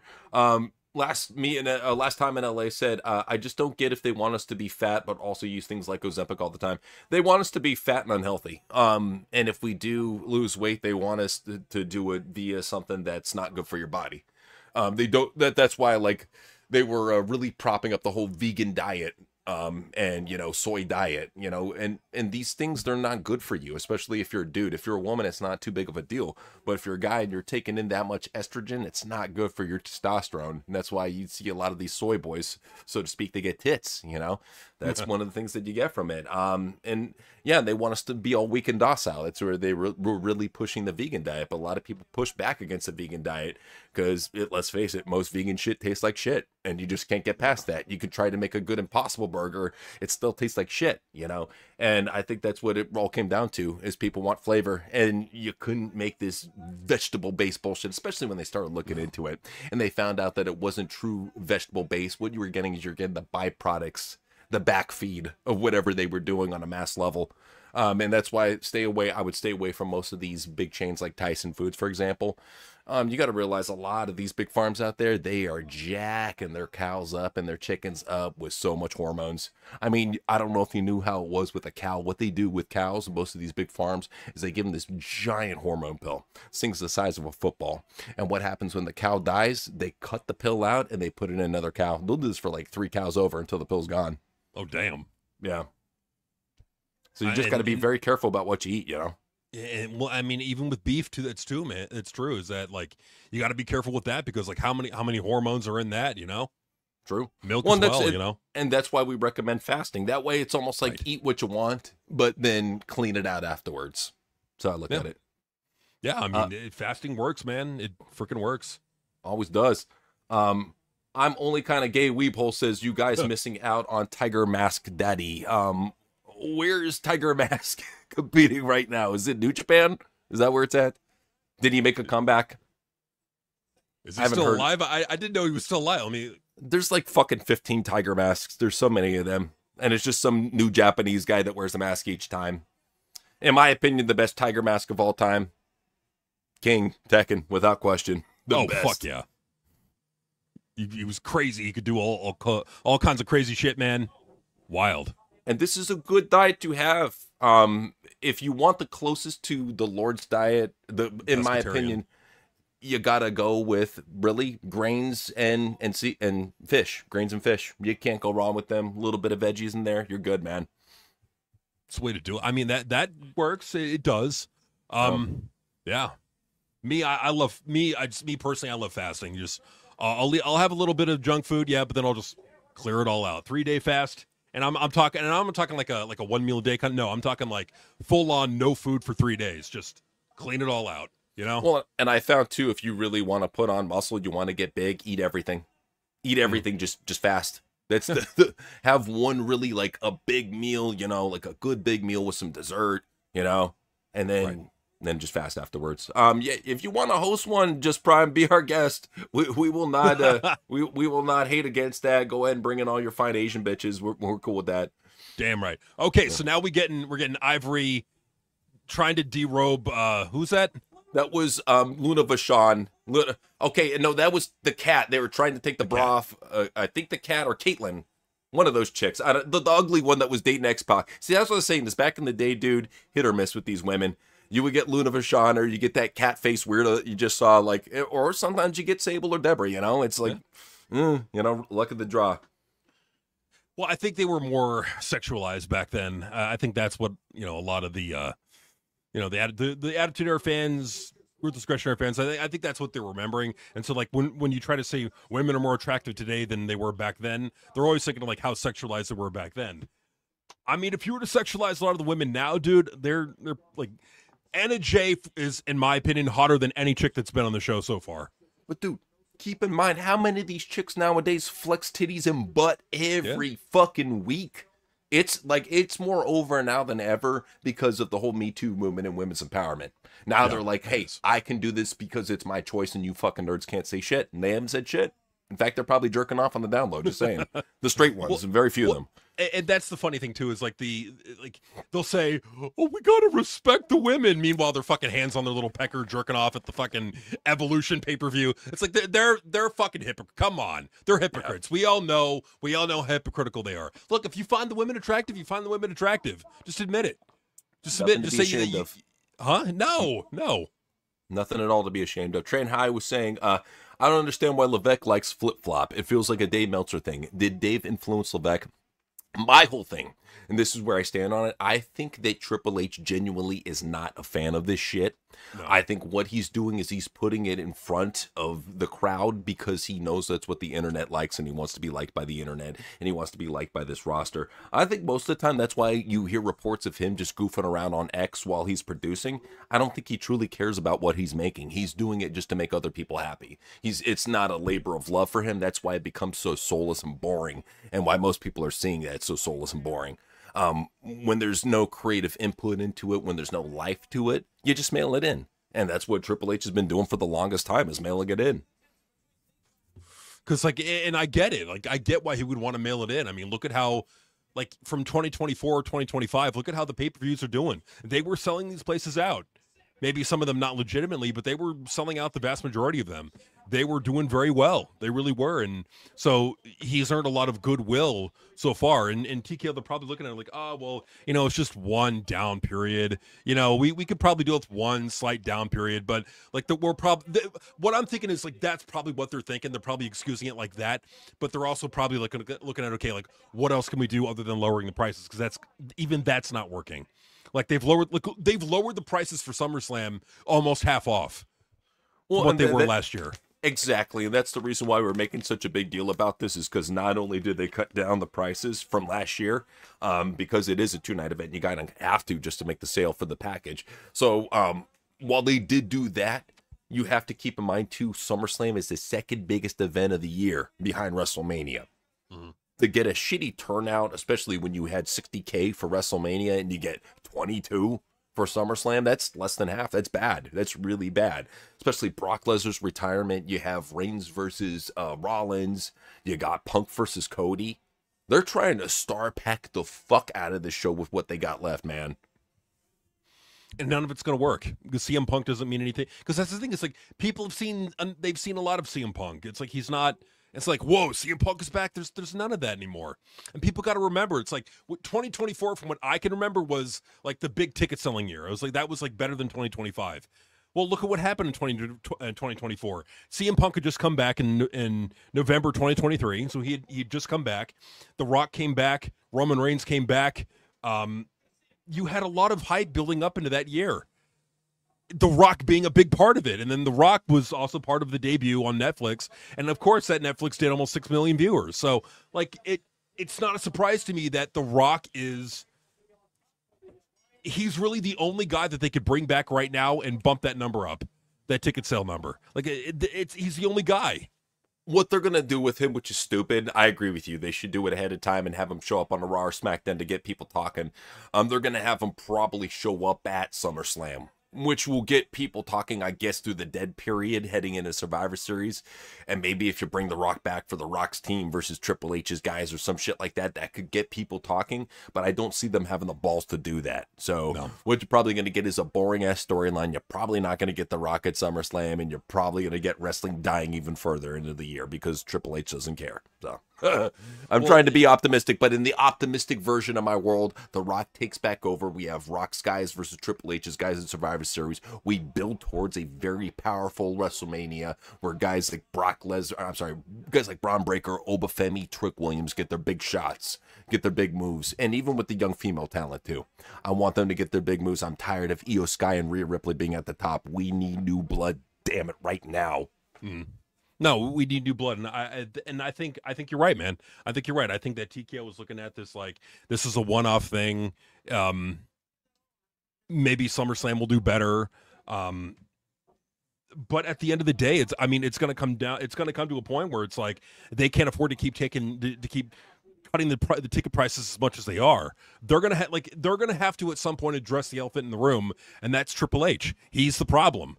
And until they address it, nothing is going to get better. Nothing is going to get fixed. And like Nick Khan is the root cause of all this. He's the one who's talking to TKO saying, "Listen, I understand ticket sales are down, but you cannot blame my boyfriend Paul Levesque. He was the one who led us to the glory years of 2024. Like you can't get rid of him." And I say, you know what? No, you can get rid of him. You have to. And quite, if it gets to the point, you may also need to get rid of Nick Khan, because if Nick Khan can't put his bullshit to the side and be a professional, he has to go. He has to go. If he's a liability, because right now he's a liability. Let me ask you a question. Why do you think that Mark Shapiro and Ari Emanuel, by the way, sitting right next to Dana White and Donald Trump, mind you, how come they sat all close to each other and Triple H and Roman Reigns sat out in the fucking boonies? What that tells me right there is it says that Mark and Ari do not care about the day-to-day operations of WWE. No. They will help out a little bit here and there with celebrities. I do not think they're wrestling fans. They look at it as an investment, and as long as that investment is still bringing them cash, they let the big-nosed dipshit do his shit. Exactly. You don't understand. The wrestlers, they're terminally online. They see everything we say. I highly doubt Mark or Ari give a fuck about what we say or have heard anything we said. No, we're small fish to them. With wrestlers, because we're part of the community, they all listen to us for whatever reason. Cool, I guess. But it's this is what it comes down to. And I agree. I completely agree. I think that's how they look at it. It's like they will get involved if, like, say, ESPN wants to have one of their guys at Mania. And I think that's what that was with Pat McAfee. It's they wanted to have one of their people at Mania because it's on ESPN and they have a partnership with them. Like, I get it. I get I get the synergy there. That's what they call synergy. I get it. At some point, they're going to have to get involved. And they've already done this before. Like, this is not new. It's like they did this before with the Elimination Chamber 2025. They've done this before when they had to get The Rock in for ticket sales. They've done this before. So the fact that they're having to do this now, they're probably doing it again now. They're probably talking. It's like, okay, can we cut the ticket prices down even further? What can we do to increase these ticket sales? The only thing you could do is bring back The Rock. That's the only thing you could do short-term notice is bring back The Rock and you want to bring it back pretty much this week. You want to give like a 2 weeks heads up to like let the fans, the casuals know, hey, just let you know The Rock's going to be at SummerSlam. You may want to buy your tickets, Like, that's the thing. Like, I wouldn't, like, do it at the show because, like, how many people are going to know that, how many people that could have bought a ticket said, oh, if The Rock was there, I would have gone, Like, I know I'm fumbling my words a lot, but what I'm trying to say is that The Rock is a proven ticket draw for WWE. Well, keep in mind, we don't know what his Hollywood schedule is. And keep in mind, too, he's now has his own production with $7 Productions. He's heavily tied to A24. Of course, the live-action Moana. Who knows what he's got going on with that after the movie is dropped. So there's so much stuff. The Rock is a very busy guy. He may not even have time for pro wrestling. I would love it if he did. And you're right. They would have to get him right in the door right fucking now to start promoting for SummerSlam. Otherwise, people aren't going to give a shit. So it's all up to them, man. If TKO wants to step in, I think, honestly, TKO might be at the point where, like, we're done. Just let this fucking big-nosed dipshit do what he's got to do. If he does a worse enough job, we'll take him out. Who knows, man? Who knows what's going on down there? But Mata said the irony is Noseman could have used Vince's playbook to make a decent product, but the dumbass would rather spite book instead. Exactly. It almost feels like a situation where, I don't know, like he's almost like controlled opposition to destroy WWE on purpose. I don't know. Because you would think a guy that has been a part of the Attitude Era, the most entertainment time in pro wrestling, would know better. Especially the shit he used to be in, dude. We've seen the douchebag side of him. We know what he's about. He's got South Park humor. Why are we seeing a serious pro wrestling show that's not Triple H You know, it's him trying to put on something to appease the fans. It's not a real authentic show from him. Because I think what it is that I think he's checked out. I think he's not. There's like really nothing to be passionate about anymore. It's like with NXT Black and Gold takeovers and all that. Like that was his passion project. It was his baby in a lot of ways. Whereas this now, it's more like it's like it's great to have the power and all, and it's great to have the wrestlers hugging you and all that. But at the end of the day, it's like this is not. It's like it's not his thing. You know, it's not his thing. He's probably not as invested in it as he was with NXT. So it's reflecting, and I think he's just looking at it like, okay, it's a responsibility that I have to do, but at least I get the power, and I think that's what's going on. I think he's checked out, and he's doing what he has to do to keep the position because of his ego. Yeah, and I mean, his health is failing him, man. We're trying to help him out, but you know, he's a very stubborn man. Yep. VHS said just finished watching the first episode of the new Ghost in the Shell. Go watch it; it's surprisingly good. Okay. Anime knows how to do remakes better. Okay, I'll go ahead and check that out. Now that you mentioned that, I'm always looking for a good remake. I even thought the first one wasn't too bad. But yeah, I'm down for a good remake if they're doing it. Did they have like a live action one with Charlize Theron or some shit? They did, yeah. Okay. Hey, NC, I'll be right back, man. No worries. See you soon. Worst Channel said, do you think Republicans are into pizza or just Democrats? It's everybody at the top. That's the thing, is you have to understand, too, that these political affiliations that they side with, that's not an indication of who they are as people. They constantly contradict their own rules left and right, and they'll play a political party if they have to and go back and forth. I mean, especially when you've seen Elon go liberal to conservative, you know that they're playing a role. They do what they have to do, so... it has nothing to do with Republican, Democrat, liberal, whatever. They all at the top do that shit. It's weird. But right now, what we got going on is we got a hardcore match, a Lion's Den match between Ken Shamrock and Steve Blackman. They got kendo sticks in there. This has so far been, I like the pacing of this. You had a good hardcore match with Al Snow and Big Boss Man. You go right into this match right here, Lion's Den. And it's just two loc dudes beating the shit out of each other. Now, granted, you're not going to get anything like a UFC fight, but for sports entertainment, not too shabby. So I wouldn't mind if they brought this back. This is one of the few things about Triple H. He brought back the Lion's Den match back in the day for, I think, Timothy Thatcher versus Matt Riddle. I wouldn't mind seeing it brought back. I think it's a good gimmick. They could probably use it nowadays, just saying. All of them are. Every single one of them, I think, you know, that you have to control them. And if you can't control them with pizza, you find another way to control them. So if you're at the top, you're known, you're controlled. It's as simple as that, you know. Controlled opposition is what people like that usually fall into, just saying. Oh, cracked him over the head with the kendo stick. This might be it. He's out. He's down. Is he going to go for the pin or is he going to go for the ankle lock? Let's see what we got here. He's a good talker, don't get me wrong. I mean, I love Alex Jones's passionate speeches about stuff. You know, I think he's a very entertaining guy. He makes for some good you-poop videos. He's entertaining in that aspect, but at the same time, I realize he's entertainment. You got to realize everybody who's in a position of power, they're entertainers. That's what they're there, to entertain you. Take what truth you can from them, but for the most part, consider them entertainment. So, yeah. Especially the fact that he goes out and he gets his company bought out by The Onion and then goes right back to business like nothing happened. Should tell you everything. So, all right. So Ken Shamrock won the match. Beat Steve Blackman. Steve Blackman is a guy you haven't seen in the longest time. Apparently right now what he's doing is he's doing bounty hunting. So he's just like going out and just kidnapping people for money, basically. Good for him. Something. Got to make the bills, I guess. Yeah, you got to do what you got to do. True. Jones is that karmic thing they do when they say that they're disguised as a joke or entertainment. Exactly. Kind of like Stephen Colbert. These late night shows, especially like when you saw Jim Carrey go on and do the mocking tongue of Satan. You know, it's like, that's what they do is when you present it as a joke, they're able to tell it on TV and basically show truths to light. So yeah, very strange when you look into it. They like to mask it and hide it. Mm-hmm. So you can't tell what's going on. Nope. We got tests coming out right now, bandaged up ribs. Just a could have been a real big star, man. You saw the stuff that he did back in the day with Stephanie. I think there could have been a lot of potential for him as a star. Could have been, man, but you know who got involved? He had to do his thing. Yeah, Jack Blackham. Yeah, can't have another blonde-haired guy going after my piece. Sorry. No, I need the power. What I'm gonna do is I'm gonna, you know, cheat on China, ruin her life, and get together with Stephanie, and you know, who knows what happened to Test? You know, I'm not saying anything. You know, who knows? You know. You don't know, man. It's wrestling. Who knows? Who knows? All right, so he's in the ring right now. He's got zits all over his shoulders. You just see all the signs. I love the signs in the audience, man. It just brings you back like to when people were free and liberated to be a pro wrestling fan. Got the laser pointers too. They're blinding them with them.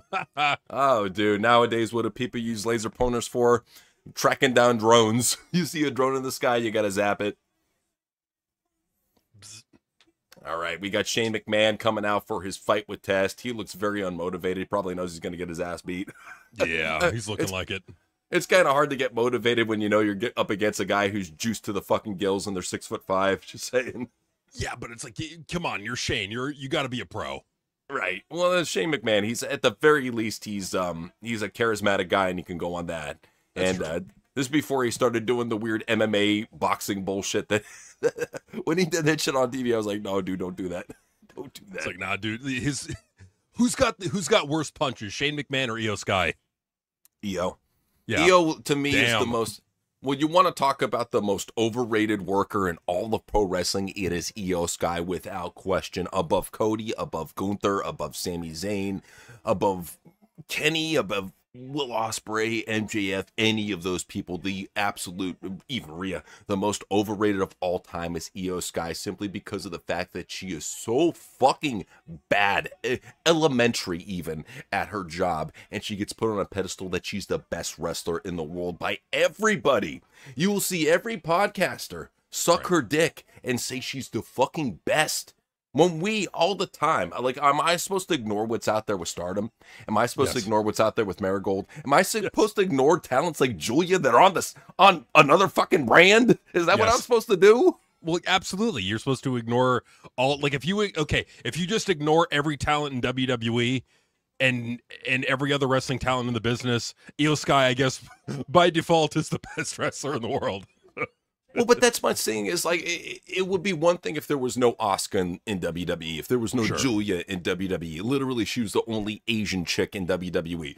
Then you could say, oh, yeah, she's, like, literally the only good-looking Asian. Well, not even that. She's the only Asian chick in WWE. But then you go and you look at everywhere else. Like we were saying, Stardom, Marigold, AEW. There are so many talented Asian women out there that just blow her out of the fucking water and make her look like a rookie, make her look like a jobber.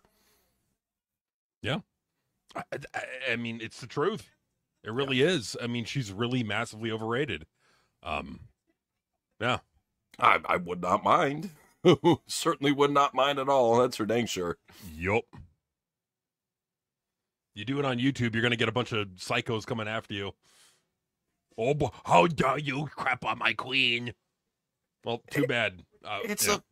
Who fucking cares? Like, why would people go out and search hate videos of wrestlers that they like? That's so fucking weird to me. That's like the weirdest shit ever. Like, I could give a fuck less about somebody putting like a top 10 sucks video on Karrion Kross. Who fucking cares? Right. Why would you waste your time watching that? You already know what to expect. Well, I mean, like, for like, at least, like, we're going to entertain you and give you good reasons, you know? Like, that's the thing.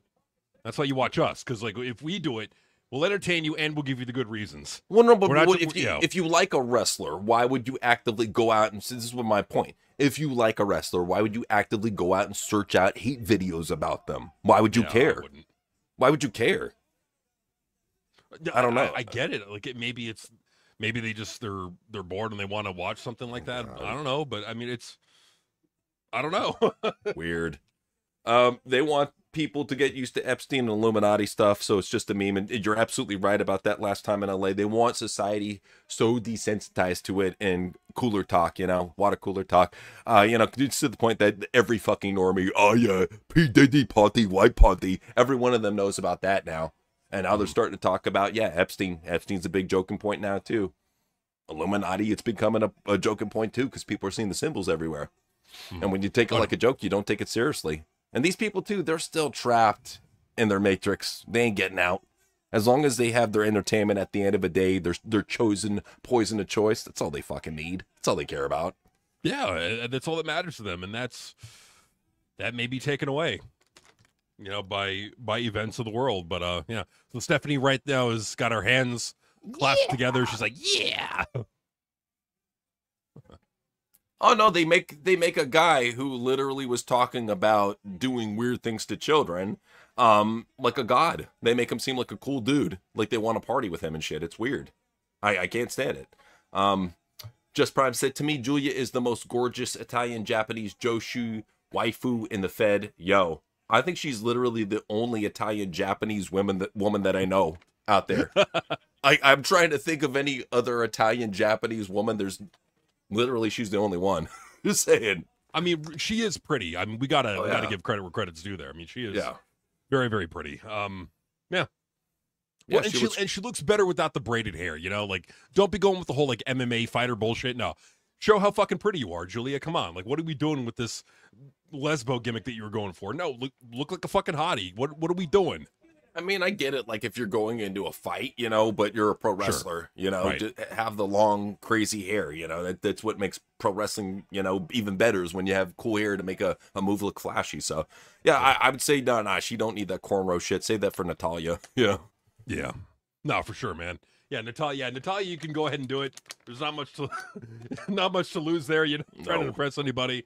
Yeah, go ahead and put your hair in cornrows and go fake fight. Like that's the fucking dumbest gimmick ever. It's like, Natalia's not an MMA fighter. You're a wrestler. Why are you never has been? Like, why is she going and like mock imitating an MMA fighter when you're not one? Because she did that one match at Bloodsport with Shayna Baszler, and 5 fat nerds in the audience said, this is wrestling, and that's all it took. That's all it took. It took off from there. After that, she's like, you're right, I am tough. And she just started putting in these stupid, the stupid mouth guard, wearing the stupid MMA gloves, acting like a female Kurt Angle. It's so dumb, dude. It is. I would just rather see her as just tough Canadian bitch. Have her come out in a Canadian tuxedo, being super friendly to people, and then when they're not friendly back, she just beats the shit out of them, Yeah, I mean, like, so it's something fun like that. Like, that'd be fun. Yeah, it's because at least with this gimmick, the one thing I will say is, like, at least Natalia doesn't have to worry about looking pretty, Hey, I got a gimmick for her since she's Canadian. Make her fucking the female Bubbles. Give her some glasses. Have her dress like Peter Griffin. Something. Something, man. Yeah, that'd be funny. That'd be pretty funny. Yeah, man. Yeah. It's like, otherwise, you're just going to focus on her face, and you're just be like, nah, dude. Nah, I'm sorry, it ain't working. Put a mask on that face, and there you go, El Bulo. Improve her looks. El Toro. El Toro. The Canadian bull. Well, that's the thing, is she's totally ripping off Shayna. She's like, Shayna retired, so I'm just going to steal her shit. It's fucked up. Oh, Shayna retired? Nice, I could steal her shit. Oh, no, like, when we were live, we were like, bull face. And she, like, ran covering up her face. It was amazing. She was running to the back with her face like, whoa! Don't look at me. I'm the ugly duckling. Literally, she said that shit on Total Divas. I'm the ugly duckling, guys. And then there's like a whole episode with the chicks talking about, they're like, yeah, online they say I look like a horse. No, we say you look like a bull. Get it right, Natalia. No, it was what is it, Carmella? She's like, yeah, online people say I look like a horse, and we're like, close possum. It's like, yeah. I mean, people confuse possums for horses all the time. It's easy to confuse.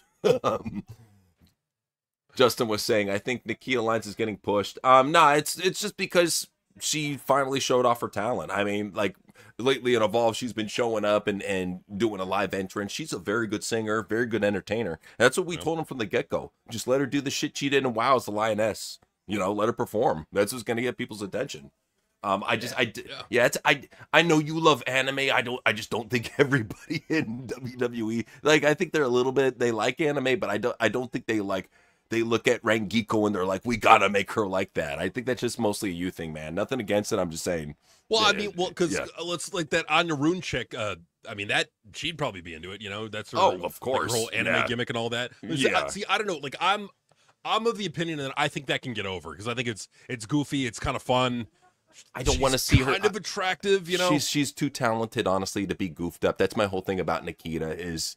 She had, Nikita, like, in our opinion, she has the talent. Like, Anya, for sure, no goof or the like, please give her an anime gimmick. But in my opinion, Nikita, Anna Jay, anybody contributed to anime characters, no, I'm sorry, they're too talented for that. Nothing against that, but they're not goofy enough to really embrace those characters, in my opinion. Maybe for Halloween they could do like a sexy anime cosplay. You know, who knows? You need the goofballs for that. You know who would be good anime girls is Iconics. I think they would fucking rock that shit. You need goof. Maybe Chelsea Green. Chelsea Green too, and that's the thing too, is you don't put wrestlers who you could take seriously in that type of role, like Anna Jay and Nikita. You don't do that. You do it with goofballs like Chelsea Green. Exactly. Bunny would be another one. You want to go for goofballs because that's what anime is for the most part. It's a good form of entertainment, but at its core, it's goofy. You can't deny that. I mean, it is a little wacky, you know, and that's okay. That's okay. You know, nothing wrong with wacky entertainment. No, wacky can be fun, you know. We love our 90s cartoons, so we get it, man. Trust me. That's true. That's true. I mean, yeah, like the other day I was just watching some Animaniacs, man. Amazing. Good stuff. Oh, yeah, man. It's like just because it's wacky doesn't mean it's not good. I mean, a lot of great things that were wacky that are good, you know? It's just the feel. We feel that certain wrestlers are fit for certain roles. Stone Cold wasn't even considered to be a big buy, yet he looked bigger than everyone today. A big guy. And that's the thing too, is like, because everybody was lifting back in the day. You had more inspiration back in the Attitude Era and Ruthless Aggression to be a big dude later on in life and hit the gym than you ever had with modern pro wrestling. That's why we have the wrestlers looking like the fans, because there's no motivation. They're not motivated, so they're not motivating others. You know, we had that with Hulk Hogan. We had that with guys like Stone Cold Rock. Everybody was big. You wanted to go to the gym. You wanted to fucking lift, dude, after seeing these guys on TV. Because they used to care. They used to be standards. Now Mason Root can be a wrestler. In WWE, it's like it used to be. It's like if you're going to be a wrestler and you're going to look like an indie guy, okay, well, you're just going to be on the indies. Then Triple H is like, you know what? I could change the way the wrestlers look. I can, bring in a bunch of guys from Ring of Honor, and that's going to be totally fine. And no, it's not fine. You can't. Wrestlers should not look like Kevin Owens and Sami Zayn. I'm sorry, they shouldn't. Oh yeah, well, that's what people called WWF back in the days. They called it the land of the giants, because that's what Vince really steered for. He's like he's one of those dudes. If you couldn't be over 6'6", just get jacked. I mean, because look at guys like Macho got fucking jacked, Warrior got fucking jacked, Rick Rude. You especially pay attention to, like, because Vince had a bodybuilding fixation. If you were built, you're probably gonna get a push. Just saying. If you're tall too. If you could pass the airport test, star. That's all it really took, man. That's all it took, man. You got to get people to care. Yeah. No, that's cool. If she lives in L.A., you should probably just let her do her thing, man. I wouldn't be weird and creepy about it, because she's definitely one of those wrestlers that talks about creepy fans going after her. So I just let her do her thing, man. And that's how it is. Well, I think any wrestler that lives in your city. When we knew that. What was it? John Cena lived in Del Mar. I never wanted to meet him. I would never go out of my way to meet him. I even knew what gym he worked at down in worked out at over in Del Mar. I didn't want to meet him.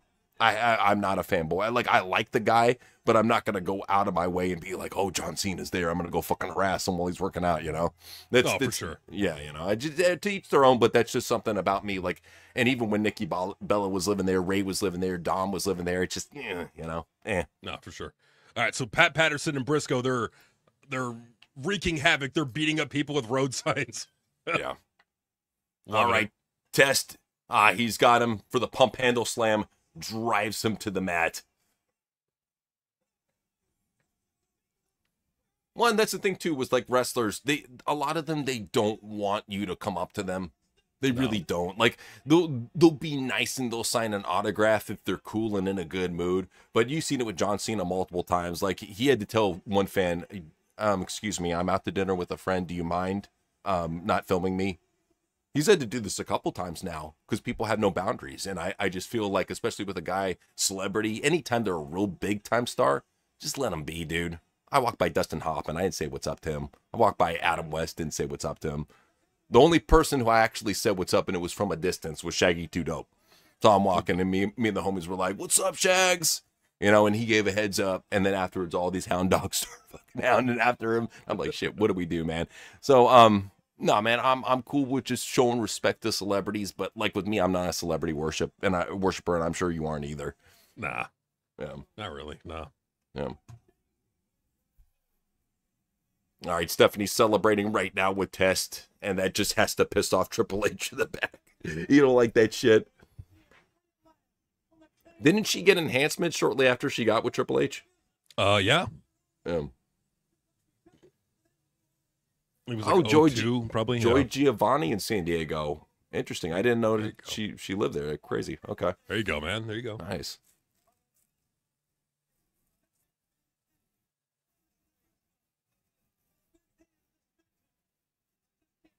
All right. Not a bad card thus far, man. You're absolutely right. It started picking up towards the beginning, or kind of towards our 20% mark, 25. Now we got Stephanie running out with Tess, so that's cool. She got her enhancement surgery shortly thereafter when she got with Triple H. So, yeah, she's just not the same without big boobs. You know, she's not Stephanie McMahon. She changed the game. Yeah, I mean, and even for Vince, it changed the game for everybody. So we got a tag team championship match. We got Kane and X-Pac versus Big Show and Undertaker. Wow, and this is the mid card. Keep that in mind. This is the fucking mid card.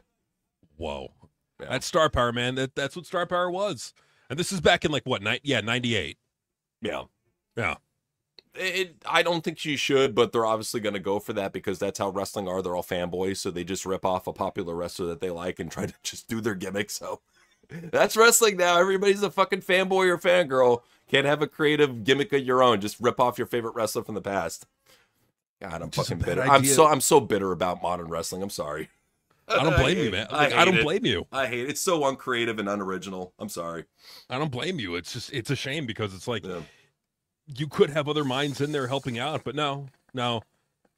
Triple H and Shawn Michaels get to keep their job, and fucking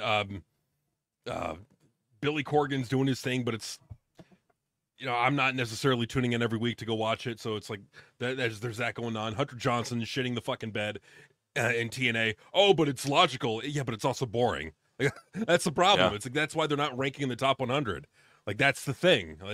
But fuck. Nah, I get you, man. Hot Man was saying a funny story. I was working at my job and there was this guy wearing a Midnight Club shirt. Nice. I complimented him on it. Turns out it was King Courtney from GTA 3. That's crazy. Didn't know until he told me. That's really cool, man. And yeah, like especially Rockstar San Diego. We've had, been walking by Rockstar people before too. Yeah, I think that's just cool, man. When you can run into somebody like that. I'd love to meet Trevor in person. I think that'd be cool. That'd be the #1 GTA actor I'd want to meet. Fuck yeah, dude. Yeah. I played in a couple groups earlier on, and they were weird groups, dude. Mostly experimental. Yeah, love that experimental shit. Do you think McGregor fight was a humiliation ritual, the Mohawk and so on? It very well could be, man. I mean, just keep in mind, we were talking about a while back. Do you remember when Conor McGregor was on that one sports interview show? I think it was for ESPN. And the host went up to him with the devil horn, put it right up to his forehead, and you see McGregor just stiffen up immediately. Yes. Oh, yeah. Then, yeah, remember that shit? And he stiffens up immediately, and then he did it again and almost snapped him out of the trance. So that shows you right there that he's already been MK Ultra handled. And that's what you see with a lot of people, like the Black Eye Ritual, is MK Ultra is a part of that. You now got a handler. Enjoy. Well, and the whole thing with the Black Eye Ritual is like you have to get to the next level, you have to do it.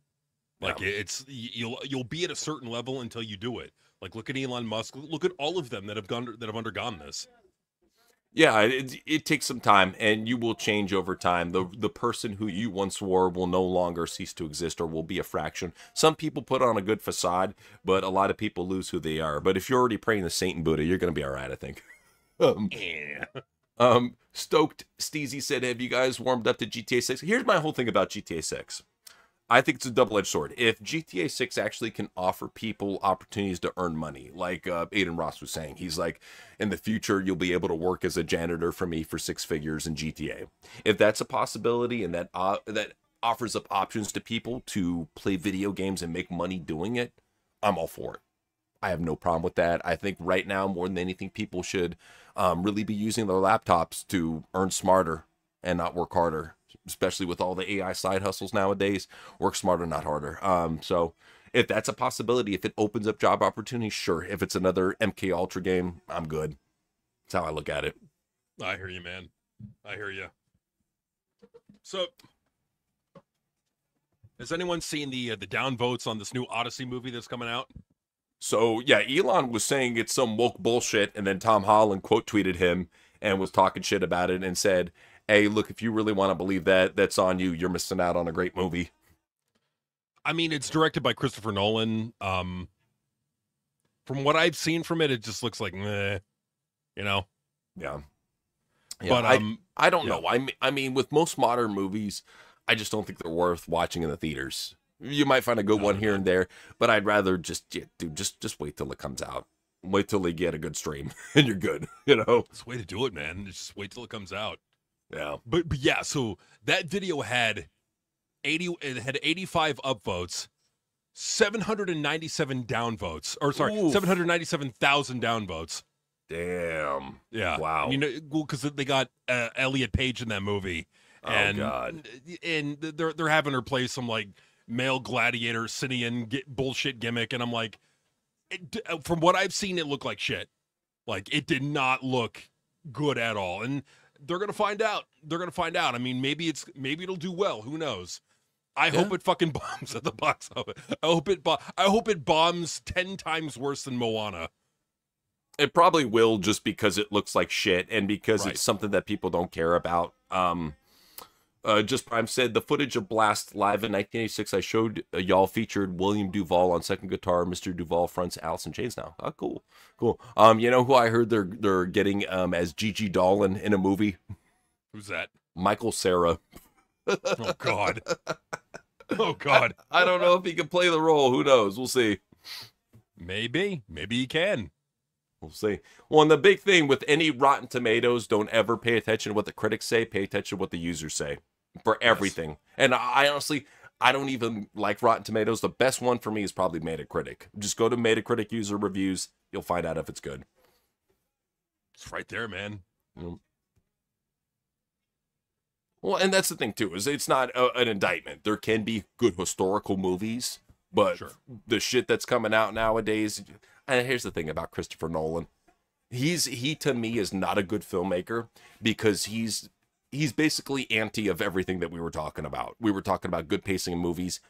Oppenheimer was so fucking slow. Mm-hmm. And I'm sure Odyssey is so fucking slow. The Dark Knight was so fucking slow. And that's exactly what we're talking about. When you drag out the pace with a super fucking long movie to the point you don't fucking care halfway through and you forget about it. With most Christopher Nolan movies, I don't watch them all the way through. I give it about a half and then I give up. And that's the thing, man. Is like even with that Dark Knight movie, what was the most memorable part of it? It was the Joker. It was Heath Ledger's Joker, not anything else in that fucking movie.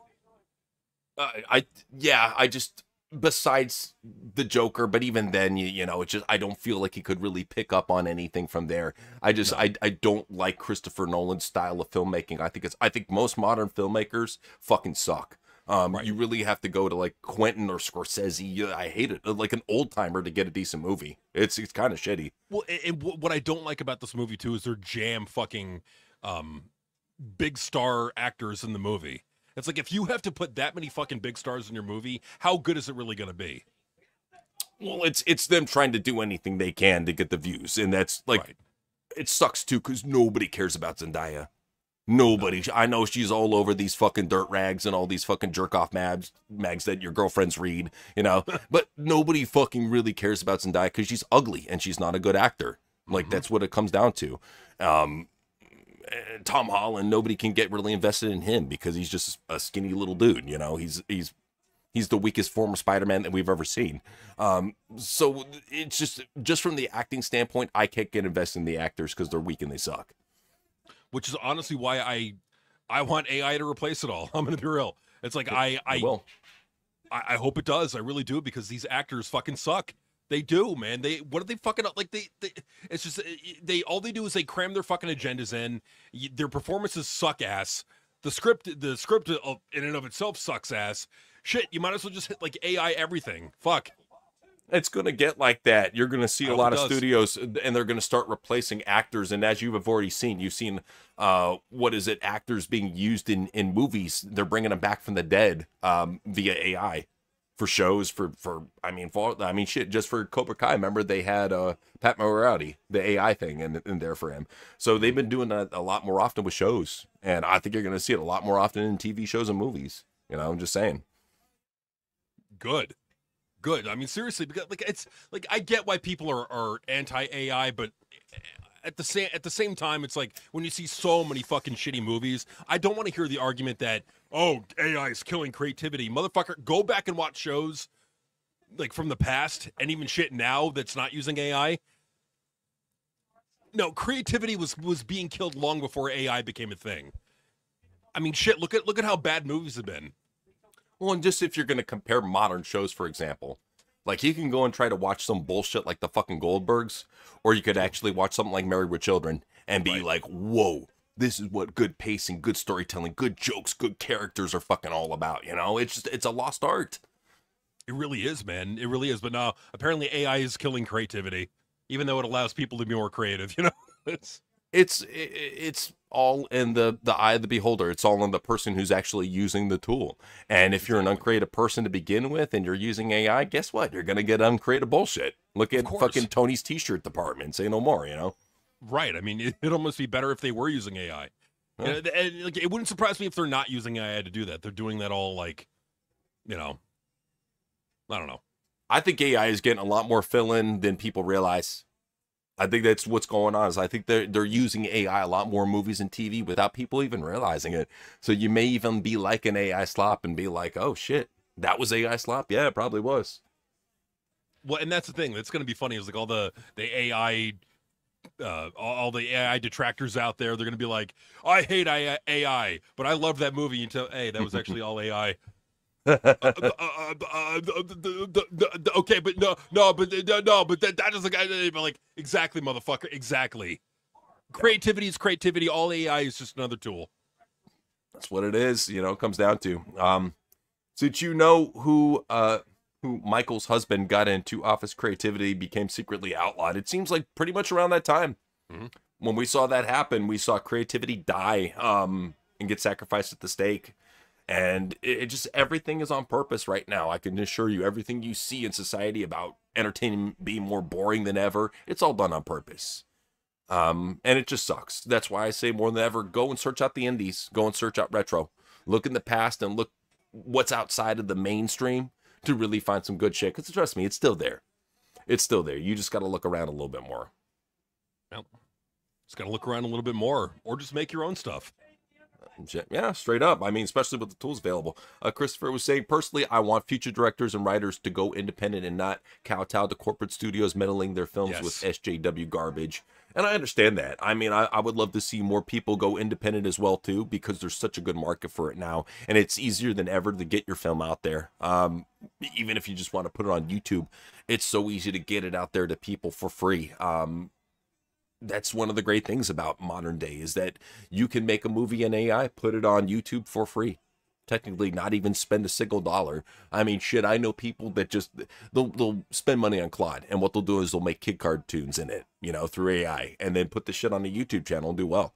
And it's not something that I would do necessarily because I think that's uncreative. A lot of what they're doing, they're just typing in a prompt and just fine-tuning it. I would rather do something that's from the heart, something that is original, something that's different. And like we said before, creativity is in the eye of the beholder, whoever's creating. Exactly.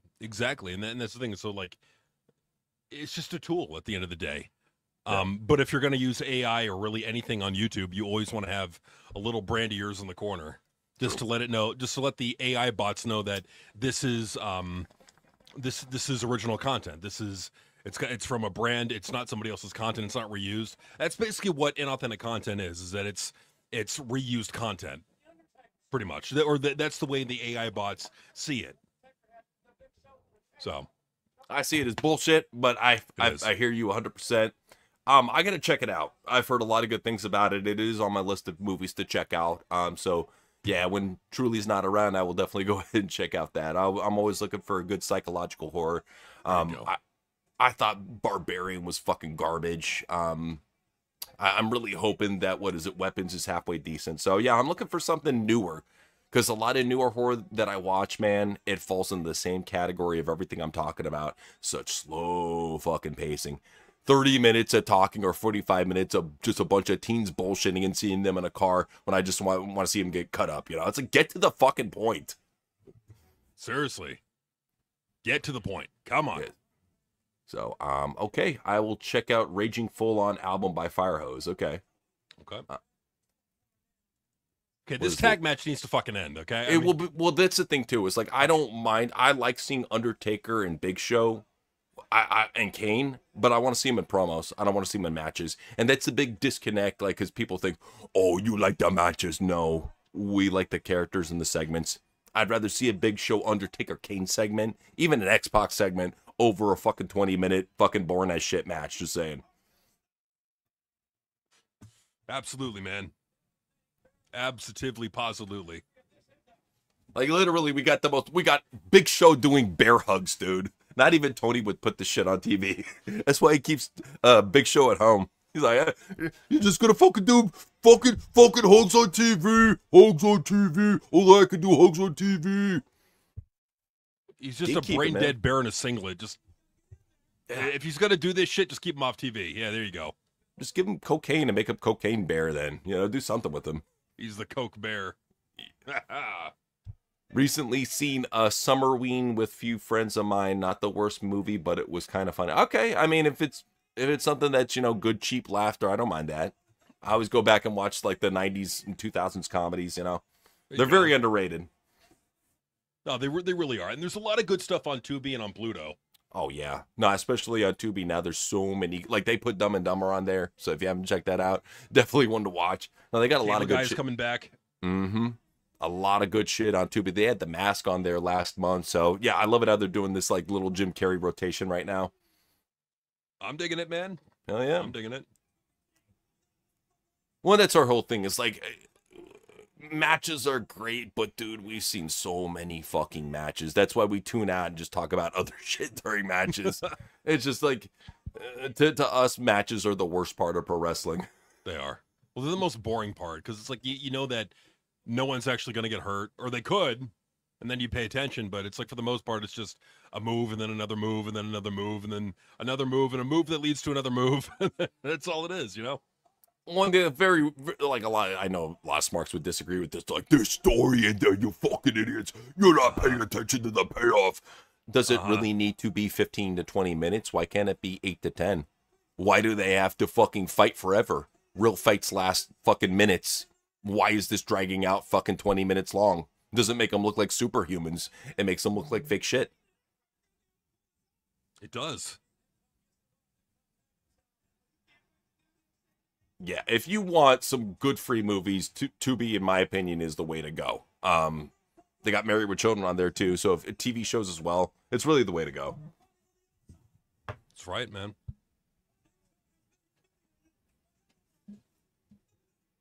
Oof. Damn. Swamp nuts. Damn right. That is swamp nuts, man. Wow. Well, Jared's slap nuts and I'm swamp nuts right now because it's fucking 97 degrees in this damn shed. You gotta put like a bag of ice under your balls or something. Have you guys watched? Nah, I passed on it, man. After I saw them doing the gay parade, I was like, dude, I'm just gonna see, like, it's just gonna be half a movie of dudes shoving shit up their asses. I don't want to see this. I'm good.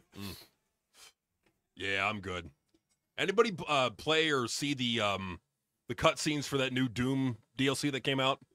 It looks talk cool. about that. It looks cool. I mean, I played it. I played Revelations. It's okay. It's I don't know, man. Maybe it's just because I really like the Doom Eternal style, and it feels like they changed it for Dark Ages. You know? Yeah. Oh, they did. So, did you have to play against the henchmen yet, or nah? Not yet, no. I've just been slowly playing it here and there. One, if you're looking for a real good shooter, though, Mouse PI. Mouse PI. Indie Studio. I really enjoyed that one. I like the story that came with it, too. So it's definitely a fresh take on first-person shooters. But that one was really good. Oh, damn, for the first time. That's a great movie. A fucking great movie right there.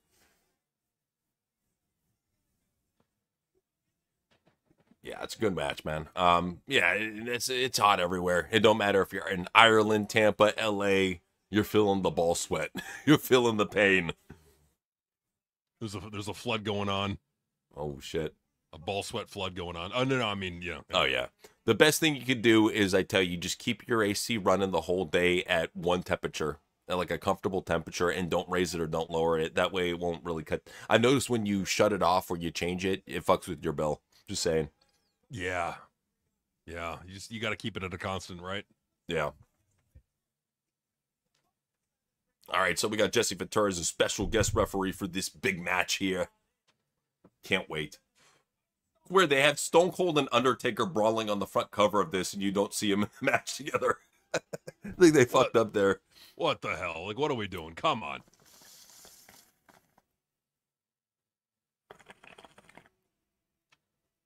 We got Billy Gunn coming out with some mysterious woman underneath a cloth. She's got two holes poked out like a fucking black ghost, it looks like. Who could it be? Oh, yeah, the first Taken movie is good. Very good movie. I mean, and yeah, I like Liam Neeson's acting in that. Yeah, pretty good. Good actor. Mm-hmm. Which is weird, no, because that poster, I looked up SummerSlam 99, and that's what came up. Maybe IMDb is fucked up. You could be right, Stokes D's. I wouldn't deny it, but yeah, that's the poster that I got for 99.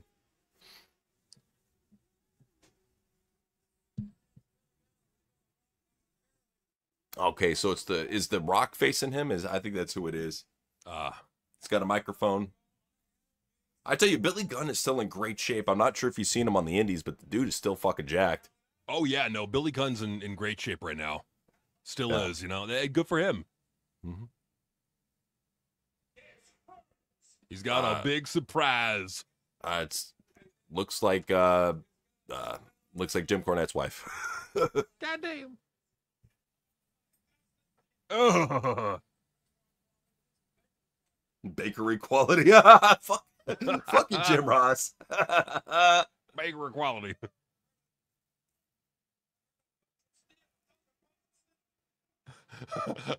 The fans are ruthless. Damn. I've heard of restaurant quality, but this is bakery quality. That's great. Oh, JR. All right, now the show's picking up. Now we get the fucking boring tag matches out of the way. Now we're getting the entertainment. Cool. Bad time. I like the hardcore matches. I thought those were good. That's right. Okay, we got The Rock coming out, greased up, ready to fight. Looked like he literally just walked through a water sprinkler. Why did every wrestler douse the fucking shit out of themselves back in the day? Was it a Vince thing? You gotta cover yourself with oil. Cover yourself, make yourself dripping. What, you think it was Vince? I'm trying to get that. Yeah, get all wet. Spare baby oil on you. Yeah. If you could see why he was at the Diddy parties, just saying. You can see why. He was tweeting about that back in 2013, about hanging out with Diddy. Just saying. Yeah, I mean, they all do that, man. Yeah. I think they're both very underrated when it comes to entertainers. Yeah, so for sure. They're awesome. They're both great promos. Absolutely. Tomorrow we're going to be doing question news on Rumble. So join us there at 5 o'clock to talk about some conspiracies. We'll have fun with that. So yeah. This is going on Rumble. And then Sunday for news. So yeah, just keeping it easy this week. Nothing too crazy. And we got a video coming out for you guys later on in the week too. So yeah, we got some stuff for you. Yeah, it's crazy how they were trying to push Billy Gunn for a big role. And this is the thing, is Billy Gunn could have been a world champion on a modern roster, but you look how power packed it was back then, man. It was too much. It was so much fucking talent. Well, yeah, and that's the thing, man, and that's why honestly I don't think the Ruthless Aggression era really worked out too well, because you had Stone Cold leave, and you had really like nobody other than Cena who took over, you know? Yeah, because Stone Cold left, he took his ball, went home, and then he came back in like when 2000. When did he come back? Was it 04? Well, not only that, but Vince wasn't going to push any of the WCW guys. He wasn't going to let them become the new face. In fact, the only one from the Invasion angle who did really well is RVD. I think RVD, you know, he became champion up until he got busted for the fucking weed. But before that, RVD was very well liked by Vince. So he's the one dude from the Invasion who I think made out pretty good. But there's a reason why guys like Sting didn't want to come over, because they saw what was going on with Booker T, with Buff Bagwell, you know, getting embarrassed, you know, getting treated like shit. I mean, Bagwell wrestled that one match on Raw and then got canned after that. So, yeah, that's just how it was. It's how it was back in the day. It was brutal. It was ruthless. But, I mean, you had standards at the very least. Yeah. Well, that's all we want, is we just want standards. We want people trying their very best, and we feel that people are mailing it in pro wrestling. So, you know, it's just where it comes down to. So, all right, now they're brawling out in front of the crowd. I miss shit like this. Now, don't get me wrong. You get brawls in the crowd nowadays, but it's between, like, JD McDonough and Finn Balor. Nobody wants to see them brawl out in front of them. No, not at all.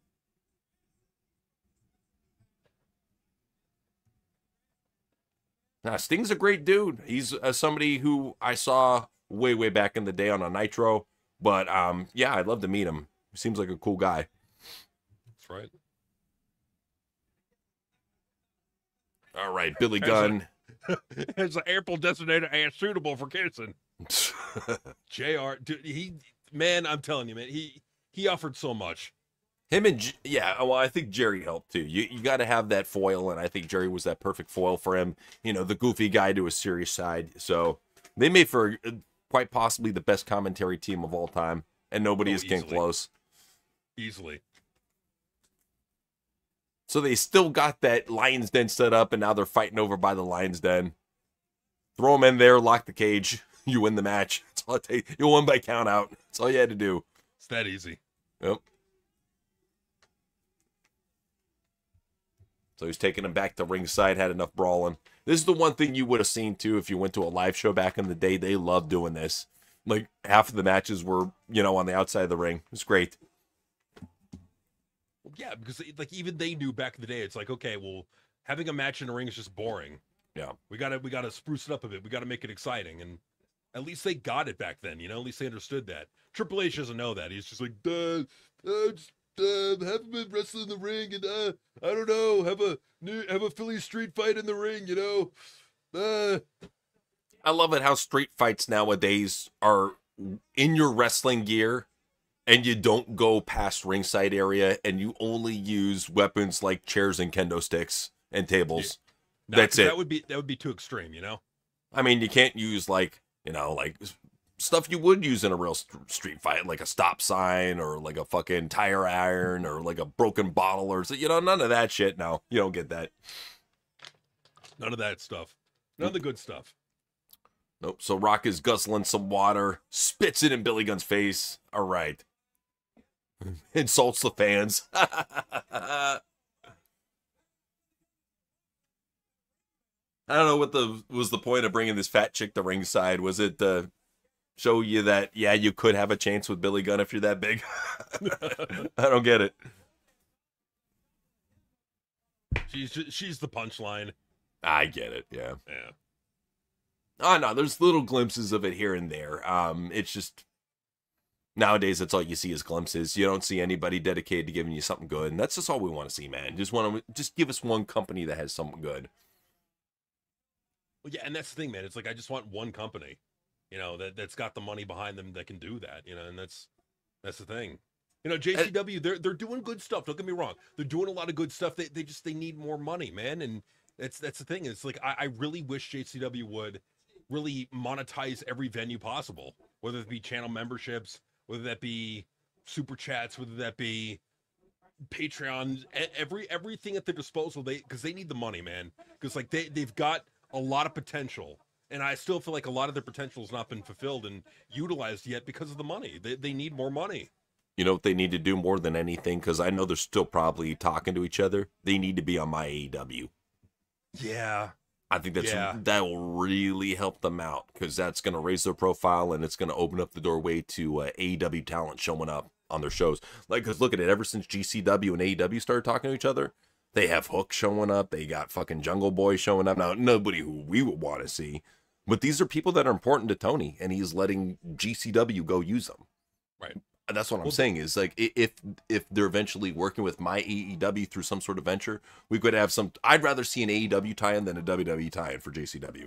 For sure. Well, and like for me, the only thing that I'm asking for of JCW, the only thing that I ask for, no more Sunny Kiss, please. Just don't need that ugly fuck with his fake tits shaking his ass to the crowd like a freak. Okay, keep him off of JCW. Never again.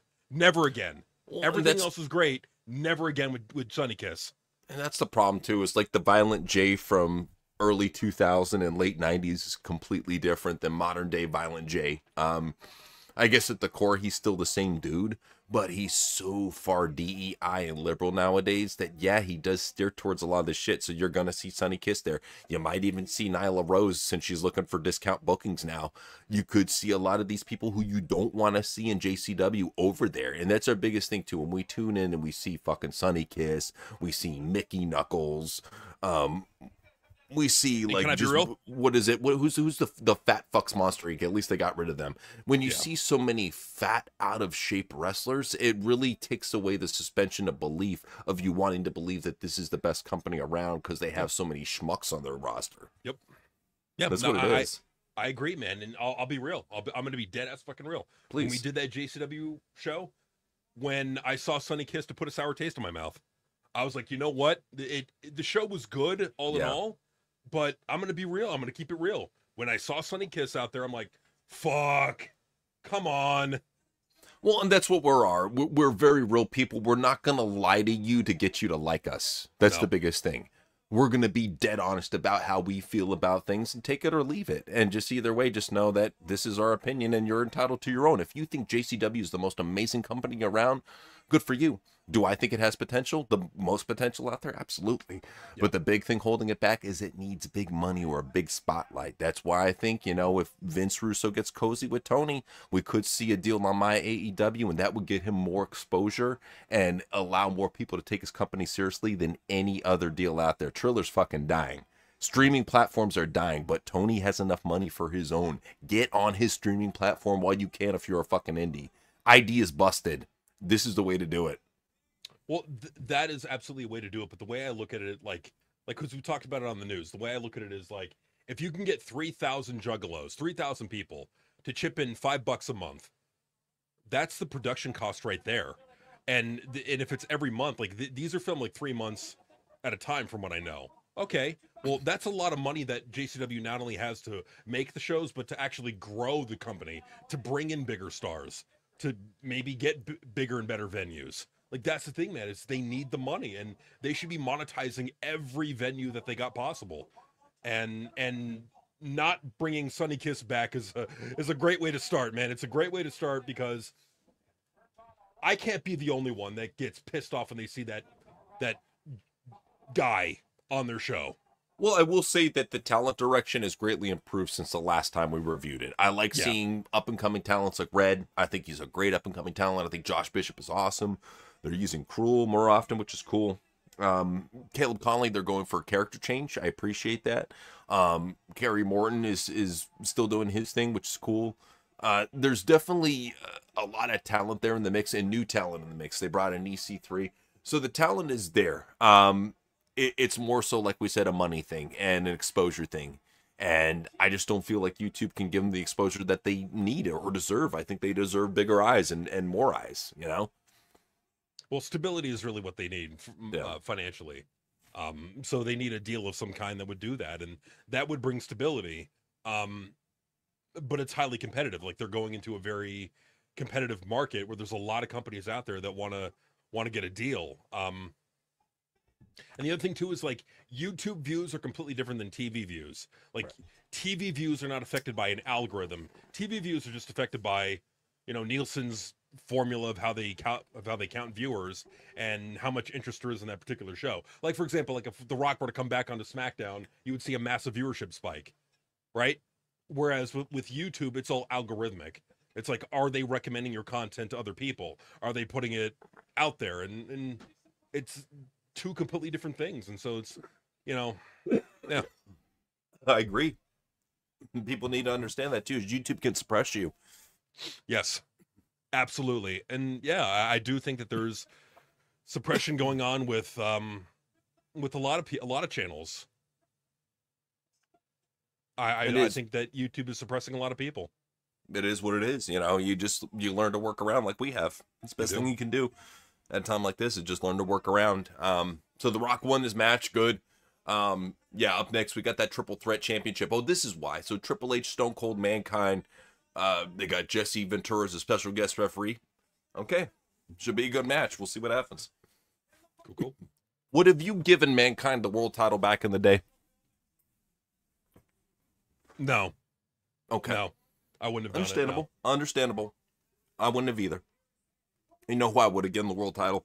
Even for just an eye blink reign. Goldust. Goldust, I think that'd be interesting.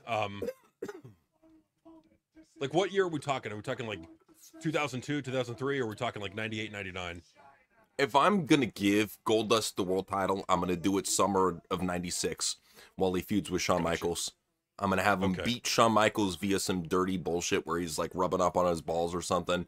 And then like Shawn keeps on trying to beat him, but like Luna Vachon or Marlena or whoever keeps on interfering. Finally, he ends up beating him after over in Survivor Series. So it holds it for like 3 months. But he got so much fucking heat in 96. I think he would have been a real good heat magnet. No, I think he would have been a good heat magnet, man. Yeah, I agree. I'm trying, man. I'm fucking baking to death. Oh, I get it, man. You're doing the best you can. Right I get it. So Christopher says, from word on the street, there are some that say it's an acquired taste and that Vince Russo's the biggest draw, which I don't deny. But there are great talents over there if people can open up. And that's where we stand, too, is that right now, JCW's roster has never been better. Like, it is way better. League's better. You don't see what is the Soda Pop crew with the fucking skinny guy and the big fat dude anymore. You don't see Monsters Inc., those big fat fucks anymore. They're really trimming out the roster and making it look more credible. So I give them all the credit in the world for that. But you're right. Russo's the biggest draw right now. And Vito, he's another big draw, too. For me, JCW's appeal is in the acting, not the matches. Well, okay, so like what kind of like what I was saying before. Right. People got to understand that a lot of what dictates YouTube views is the algorithm. It heavily affects how many people are going to watch a certain video, how many people are going to be doing that. So I think that in addition to the booking, like the booking could be the best in the world. You've got to work the algorithm in your favor, and there are ways to do that. Yeah, so like I would advise them to like look into that. But the other thing I would do, and for the stability and long-term viability of JCW, do two things. Number one, create a JCW YouTube channel on its own, separate from Psychopathic Records. Do that and it's going to be hard. It's going to be difficult, but I think give it about 3 months, you could build up a pretty good audience on there. They'll be monetized in a month. Oh, they can monetize in a month easily. So I would do that, but then I would also create a Rumble channel too, and I would simulcast on both. And then every 2 months, you do an episode called like Total Lunacy, where it's like a completely uncensored version of lunacy that you can't do. Yeah. No, I like that idea, man, because that's what we were recommending for Raw back in the day, since they were experimenting with Underground. Yeah. An hour right after Raw, called Raw After Dark. So you have your 2-hour boring piece of shit Raw, and then 1 hour afterwards, you have a little disclaimer. This is warning. This is strictly for adults over the age of 18 or older. Viewers' discretion is advised. And you give them an hour of crazy shit. Even Kevin Nash has talked about this. It's not just us. I think a lot of performers, a lot of entertainers, they want to see an adult edge product. We're waiting for it. All of us are waiting for it. Well, we are, and I think that's what you gotta understand the limitations of the platform that you're on. If you're on YouTube, there's a lot of limitations, and the limitations only get worse and worse.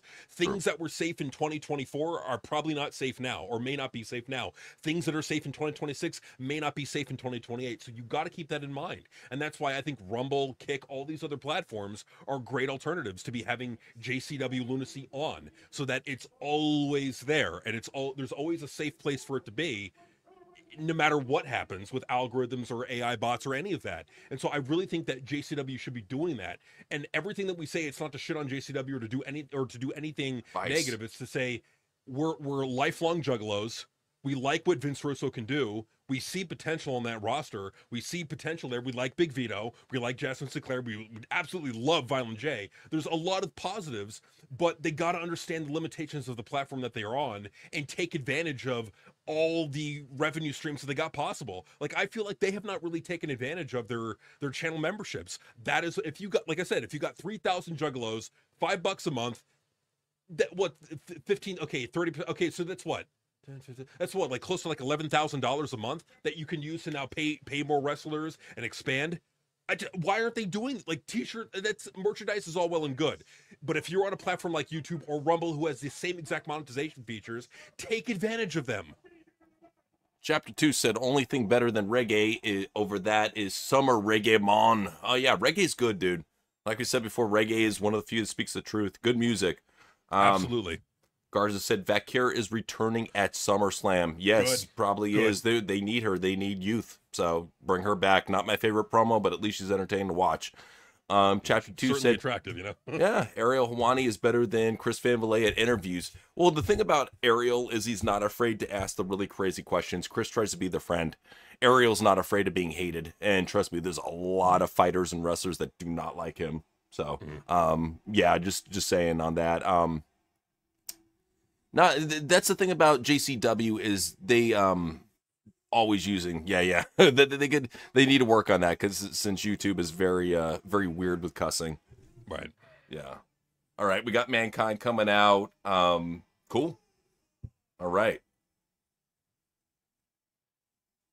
He was so much better as Cactus Jack, dude. Oh, I know.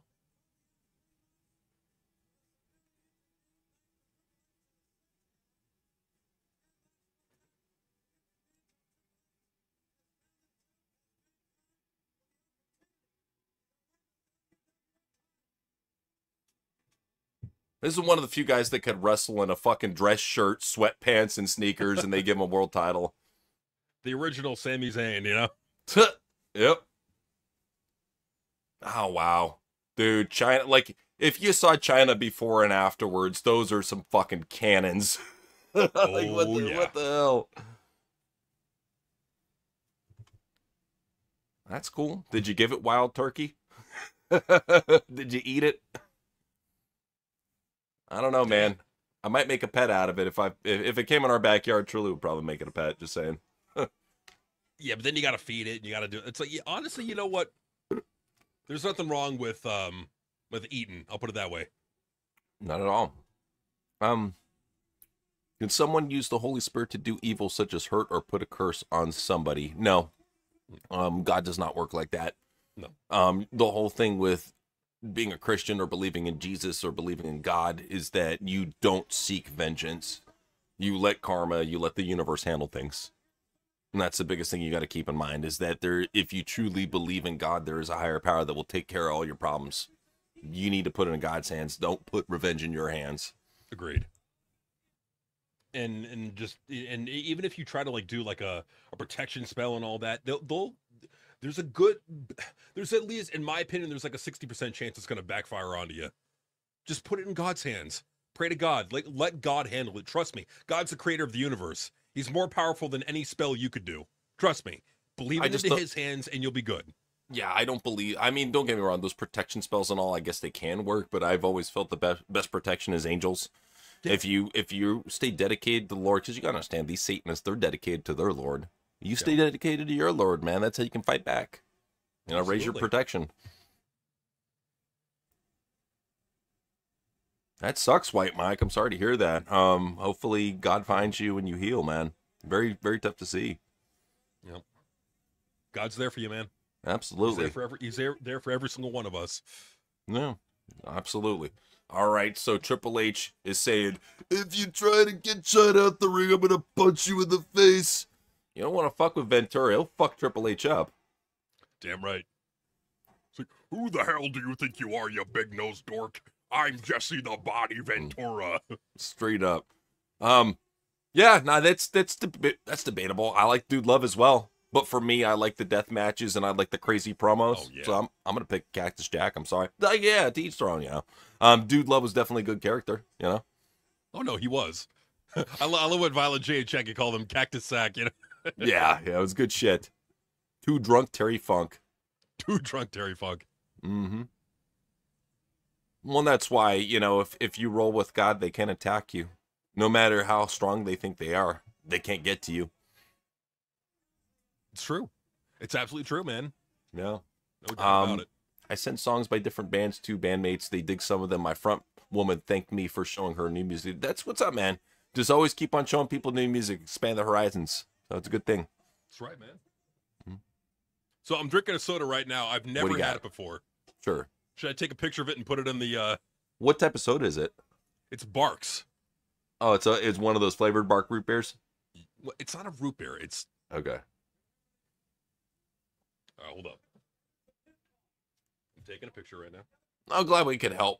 Just Prime. Just don't listen to too much of that shit. It's not good for you. Just, you know, everything in moderation. That's music and food. Everything in moderation. Yup.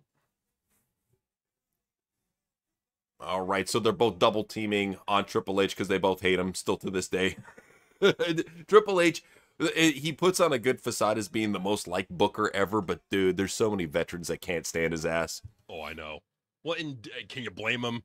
I can't. He was a Triple H is such a nice guy. He's well, he was a power hungry dickhead back in the day, and then he treated him like shit when they were legends. So I get it.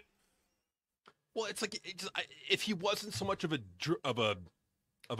DICK head, I think he would be more liked. Yeah. I just don't get it. What? It's because he's dumb, probably. You know. Yeah, probably is just a dumb man. Worst Channel said, would you ever consider Mankind McFoley a big draw since him winning the WWE WWF champion against The Rock on Raw was one of them that beat WCW and then gave Raw the edge? Here's the thing. You got to consider, too, not only that match, but also what is the most highly ranked segment of all time. It's the This Is Your Life segment with Mankind and The Rock. With The Rock. But at the same time, though, he's part of that. And like Worst Channel was saying, do I consider him one of the biggest draws? No, I don't. Just because you need more moments than that. With Stone Cold and The Rock, so many moments. Hulk Hogan, so many moments. With Mankind, 2. I'll give him 2, you know? 2. Just saying. That's the thing. The competition was so deep at the top back in the day. You know, it's like, granted, Mankind would be a multi-time world champion nowadays with the fucking lowered standards, but I mean, no. Look at Sami Zayn, you know? Yeah, just saying, man. No, I've been watching a lot of the Vice documentaries lately. Like, I was watching one that was talking about billionaires on yachts and the crazy shit they do. And there was another one on drug runners, another one on Sen de la Muerte, I think it is. Yeah, a lot of just Vice is the best at doing documentaries. They're good, man. They know what they're doing. Absolutely. And I'm sorry that happened to you, White Mike. The best thing I could say is go to somebody who can cleanse you and get anything out of you implants-wise, out of your body. Find God. Do everything you can to really escape that system if you're truly going through that. Well, it's really the only thing you can do, man. It's, yeah. Now, there's people out there that can help you, man. You're not lost. No, you're never lost. And that's the thing, is that there's always people there that can help you. God's always there for you, man. You just gotta go and find them, man. They're there. Absolutely. Wow, how crazy is it that Triple H looks like Jesse Ventura with a big nose now? It's crazy. It's like they had a curse. Like Jesse Ventura put a curse on him. It's like, when you get older, you will look like me. but with a giant nose. No. And that's the thing too, is like Triple H from 1999 would make fun of modern day Triple H. He'd be like, Oh yeah. "What happened to your hair? You had such long flowing locks. What happened to you? Where's China?" He would just happened? The power. That's what happened. It's like, yeah, you may have those luscious locks, but I got the power. He just looks like Anton LaVey with a big nose. What's the point? Yeah, it's like the bald look does not work with him. Like there are some guys who the bald look works, not with him, man. Well, it's frustrating to me too because every fucking liberal dipshit normie retard fucking wrestling fan out there calls these fans that don't agree with them Nazis and racists. You don't know what a fucking skinhead is. You don't know what the what is it? The Iron Eagle is. You don't know what the fucking Iron Cross is. That's Good Lord. I overlook it because of NXT Black and Gold. You haven't seen his booking style? The fact that he doesn't really like pushing black dudes? Come on, man. It's right there. They're selective about it. It's like a switch in their head. They just like whenever it's involving Triple H, it never flips on. But for anybody else, this is racist, that's racist, everything is racist. But no, they'll never hold him accountable. It's ridiculous. It's so weird, man. Just how a guy has done so much bad and nobody holds him accountable. For me, I'm gonna go with RVD. I know he's not the best mic worker, but I really enjoyed his matches and his style of wrestling. What do you got, JC? Number one favorite wrestler of all time. Ooh, shit. Okay, this is gonna be a tough one, but it's gonna be an older wrestler. It's gonna be from the past. Like if they could come back to life and I could watch them, man, I'm gonna go with Macho Man. Yeah, I understand that. He's a great dude. And I understand any of the legends too. So yeah, no, that's a great pick. Edge would be another one in there too. Yes, very good at just about everything. Shit, who would be another really, really good one at the top? Probably Vince McMahon. I got to include Vince McMahon as well because he's not considered to be a wrestler, but man, he had one of the best feuds of all time. You can't deny that. I mean, it's true. I mean, you got to give Vince that. I mean, he had one of the best feuds. He's one of the best. He's by far and away, in my opinion, the best personality in the business. Above The Rock, above Macho Man, above Ultimate Warrior, above them all. Mr. McMahon, that Mr. McMahon character is the best. But if I'm talking about a pro wrestler, it's going to be Macho Man for me. Piper's another one. I think I would have honestly loved to give Roddy Piper the world. I think Roddy Piper, Jake Roberts, and Razor Ramon could have all been world champions. Even Goldust. I think all of those guys could have been world champion at least at one time. If not for like a couple months, a month, even like a fluke victory. Fuck it. I think all of them could have been world champion at one time because the talent level was there. Isn't that crazy that Roddy Piper was never a world champion? Never. Same thing with Razor Ramon, Jake the Snake. This big names, man, never touched the Ted DiBiase. It's crazy. Like that's the thing too. Is at WWE the talent level was so high because people don't get me wrong. They talk about the Dark Ages when you had fucking Doink the Clown and all that shit and Bastion Booger and all the goofy comedy characters, but they never talk about before that the Golden Era. Overloaded with star power. The next era would be Attitude and Ruthless, where we were overloaded with star power, especially after the invasion angle.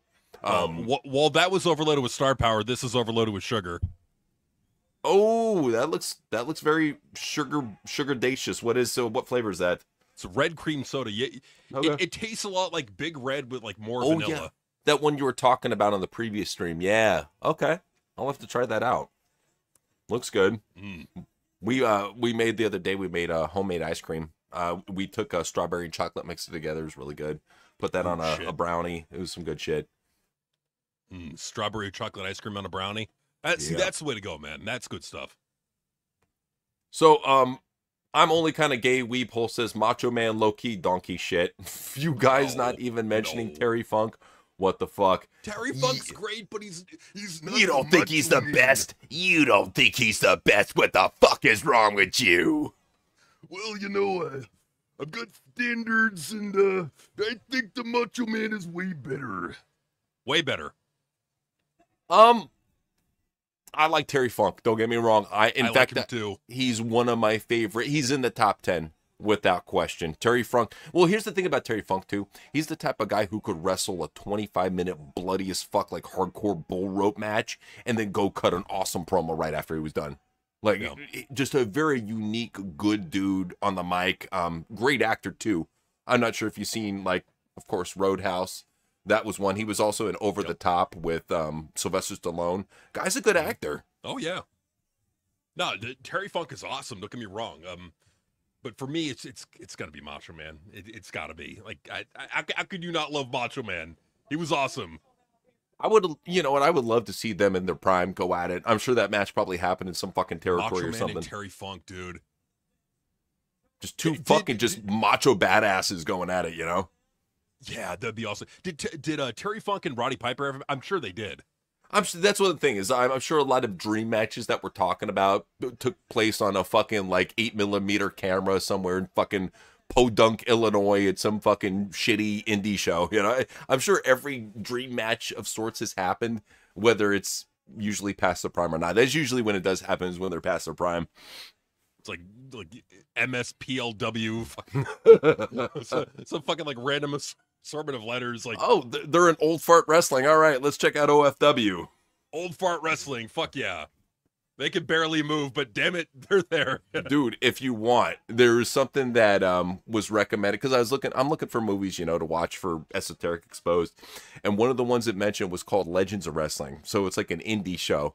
And they got like fucking, what is it, Sergeant Slaughter on there, Iron Sheik, Ivan Koloff. They got all the fucking old timers on that shit. So if you want to, we can do that. Yeah, I'm down to do that, man. Absolutely. All right. Yeah. I mean, I love having the cool backgrounds here, but it's also cool to just, you know, watch the shit from time to time. So yeah, absolutely.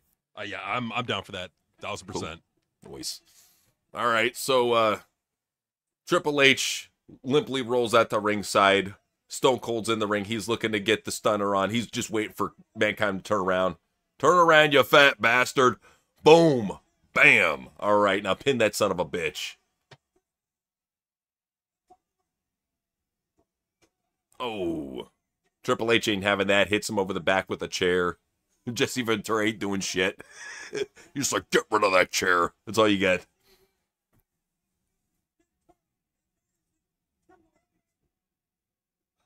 Oh, I love that. Jay's like, what's this bullshit? What are you doing with that damn chair?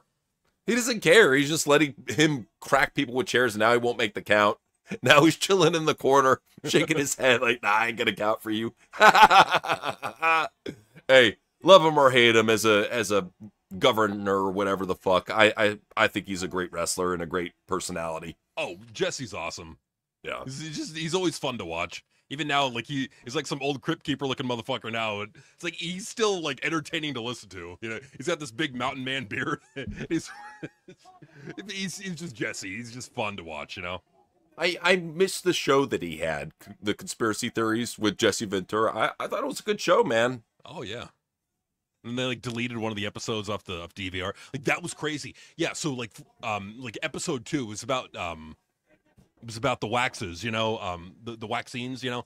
They were talking about that, and then all of a sudden deleted off of everybody's DVRs. And this is back in like 2010.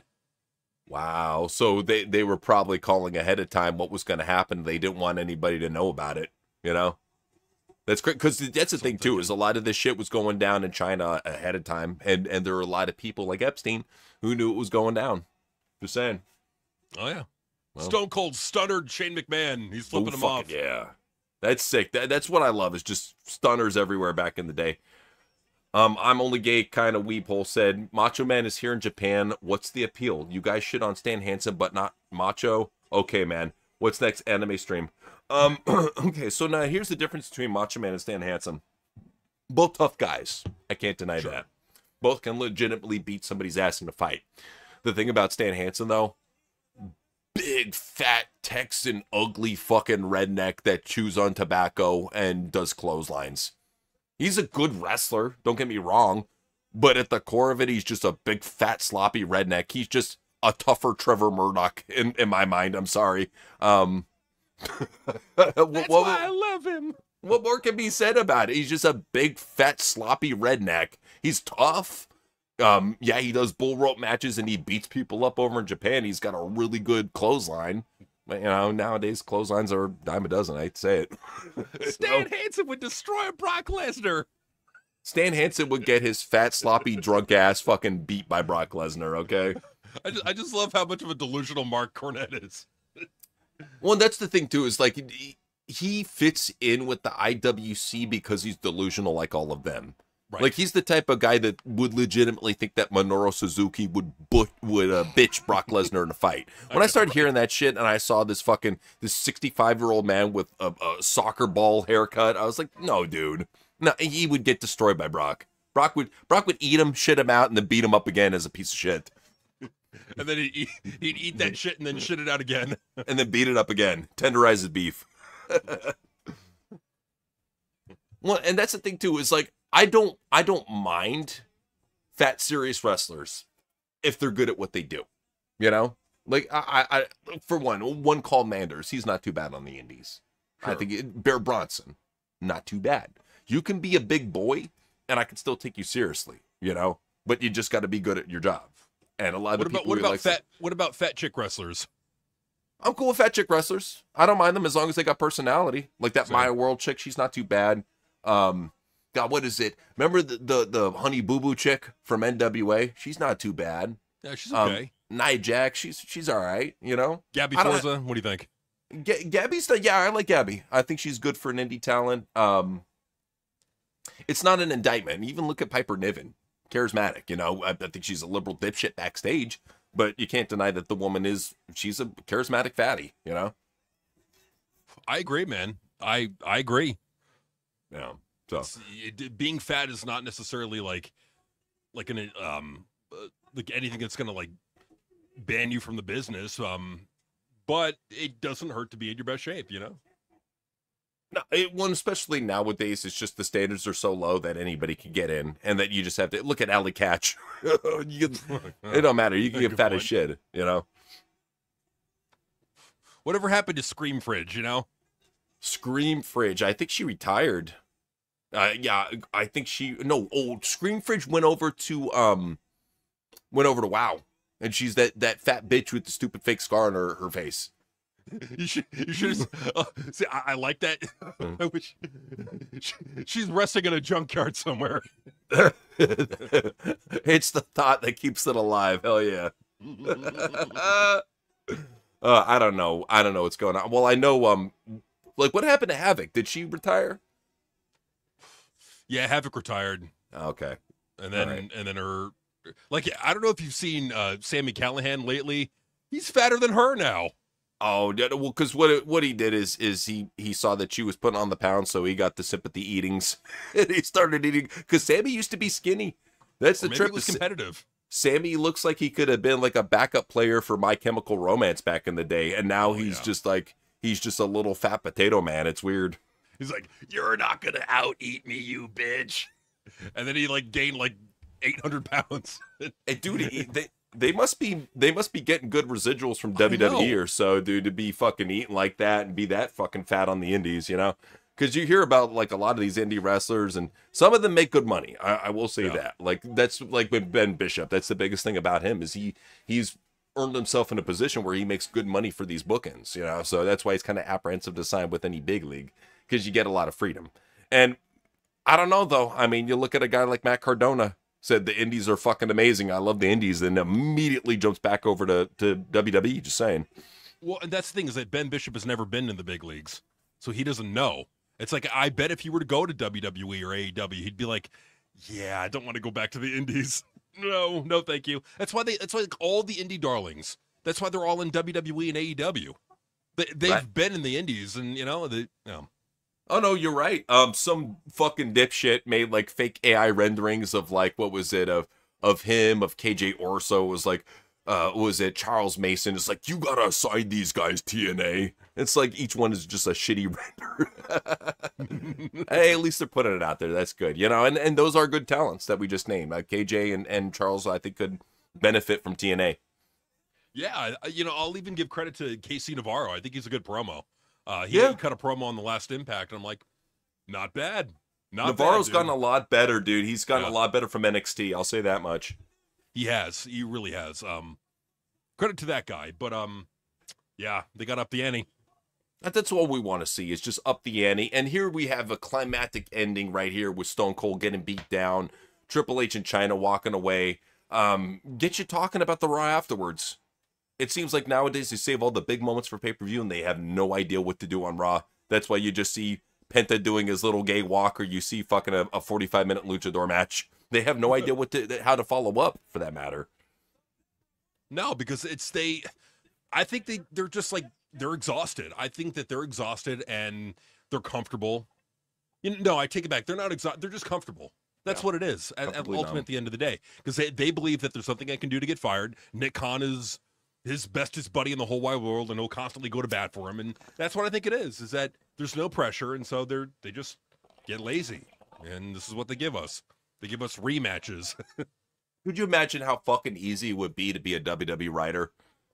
Like, literally, all you have to do is just shut the fuck up and tell Triple H he's doing a great job. It's the easiest job, like the most soul-crushing, but the easiest job in the world. Like, literally, all you have to do is just show up to the corporate headquarters and say, Triple H, good job. Oh, thank you so much. Hey, can I head out? Yeah, go ahead. Do I get paid for the day? Yeah, absolutely. Tell you what, take the rest of the week off. I appreciate the compliments. Thank you. Easiest freaking job in the world, man.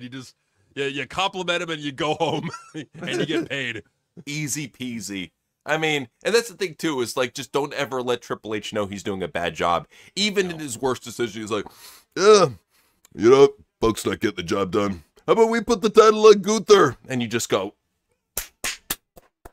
oh my God, thank you. That's a brilliant idea. Yes. That's all you got to do. That's all it takes. I mean, look at it. You learn from the wrestlers. You see them brown nosing and schmoozing, and you're like, okay, this is how you do it. Look at Royce Keys. This exceeded past my dreams of what I thought WWE was going to be, not being on TV. You know what you got to do, man. You play the game. You know what you got to do. And that's the thing, is like, you look at it, AEW featured him a lot more than WWE has, yet he's happy. I bet he is. He's probably getting paid pretty well to just stay home and do nothing, Big show. Look how much video games he plays. That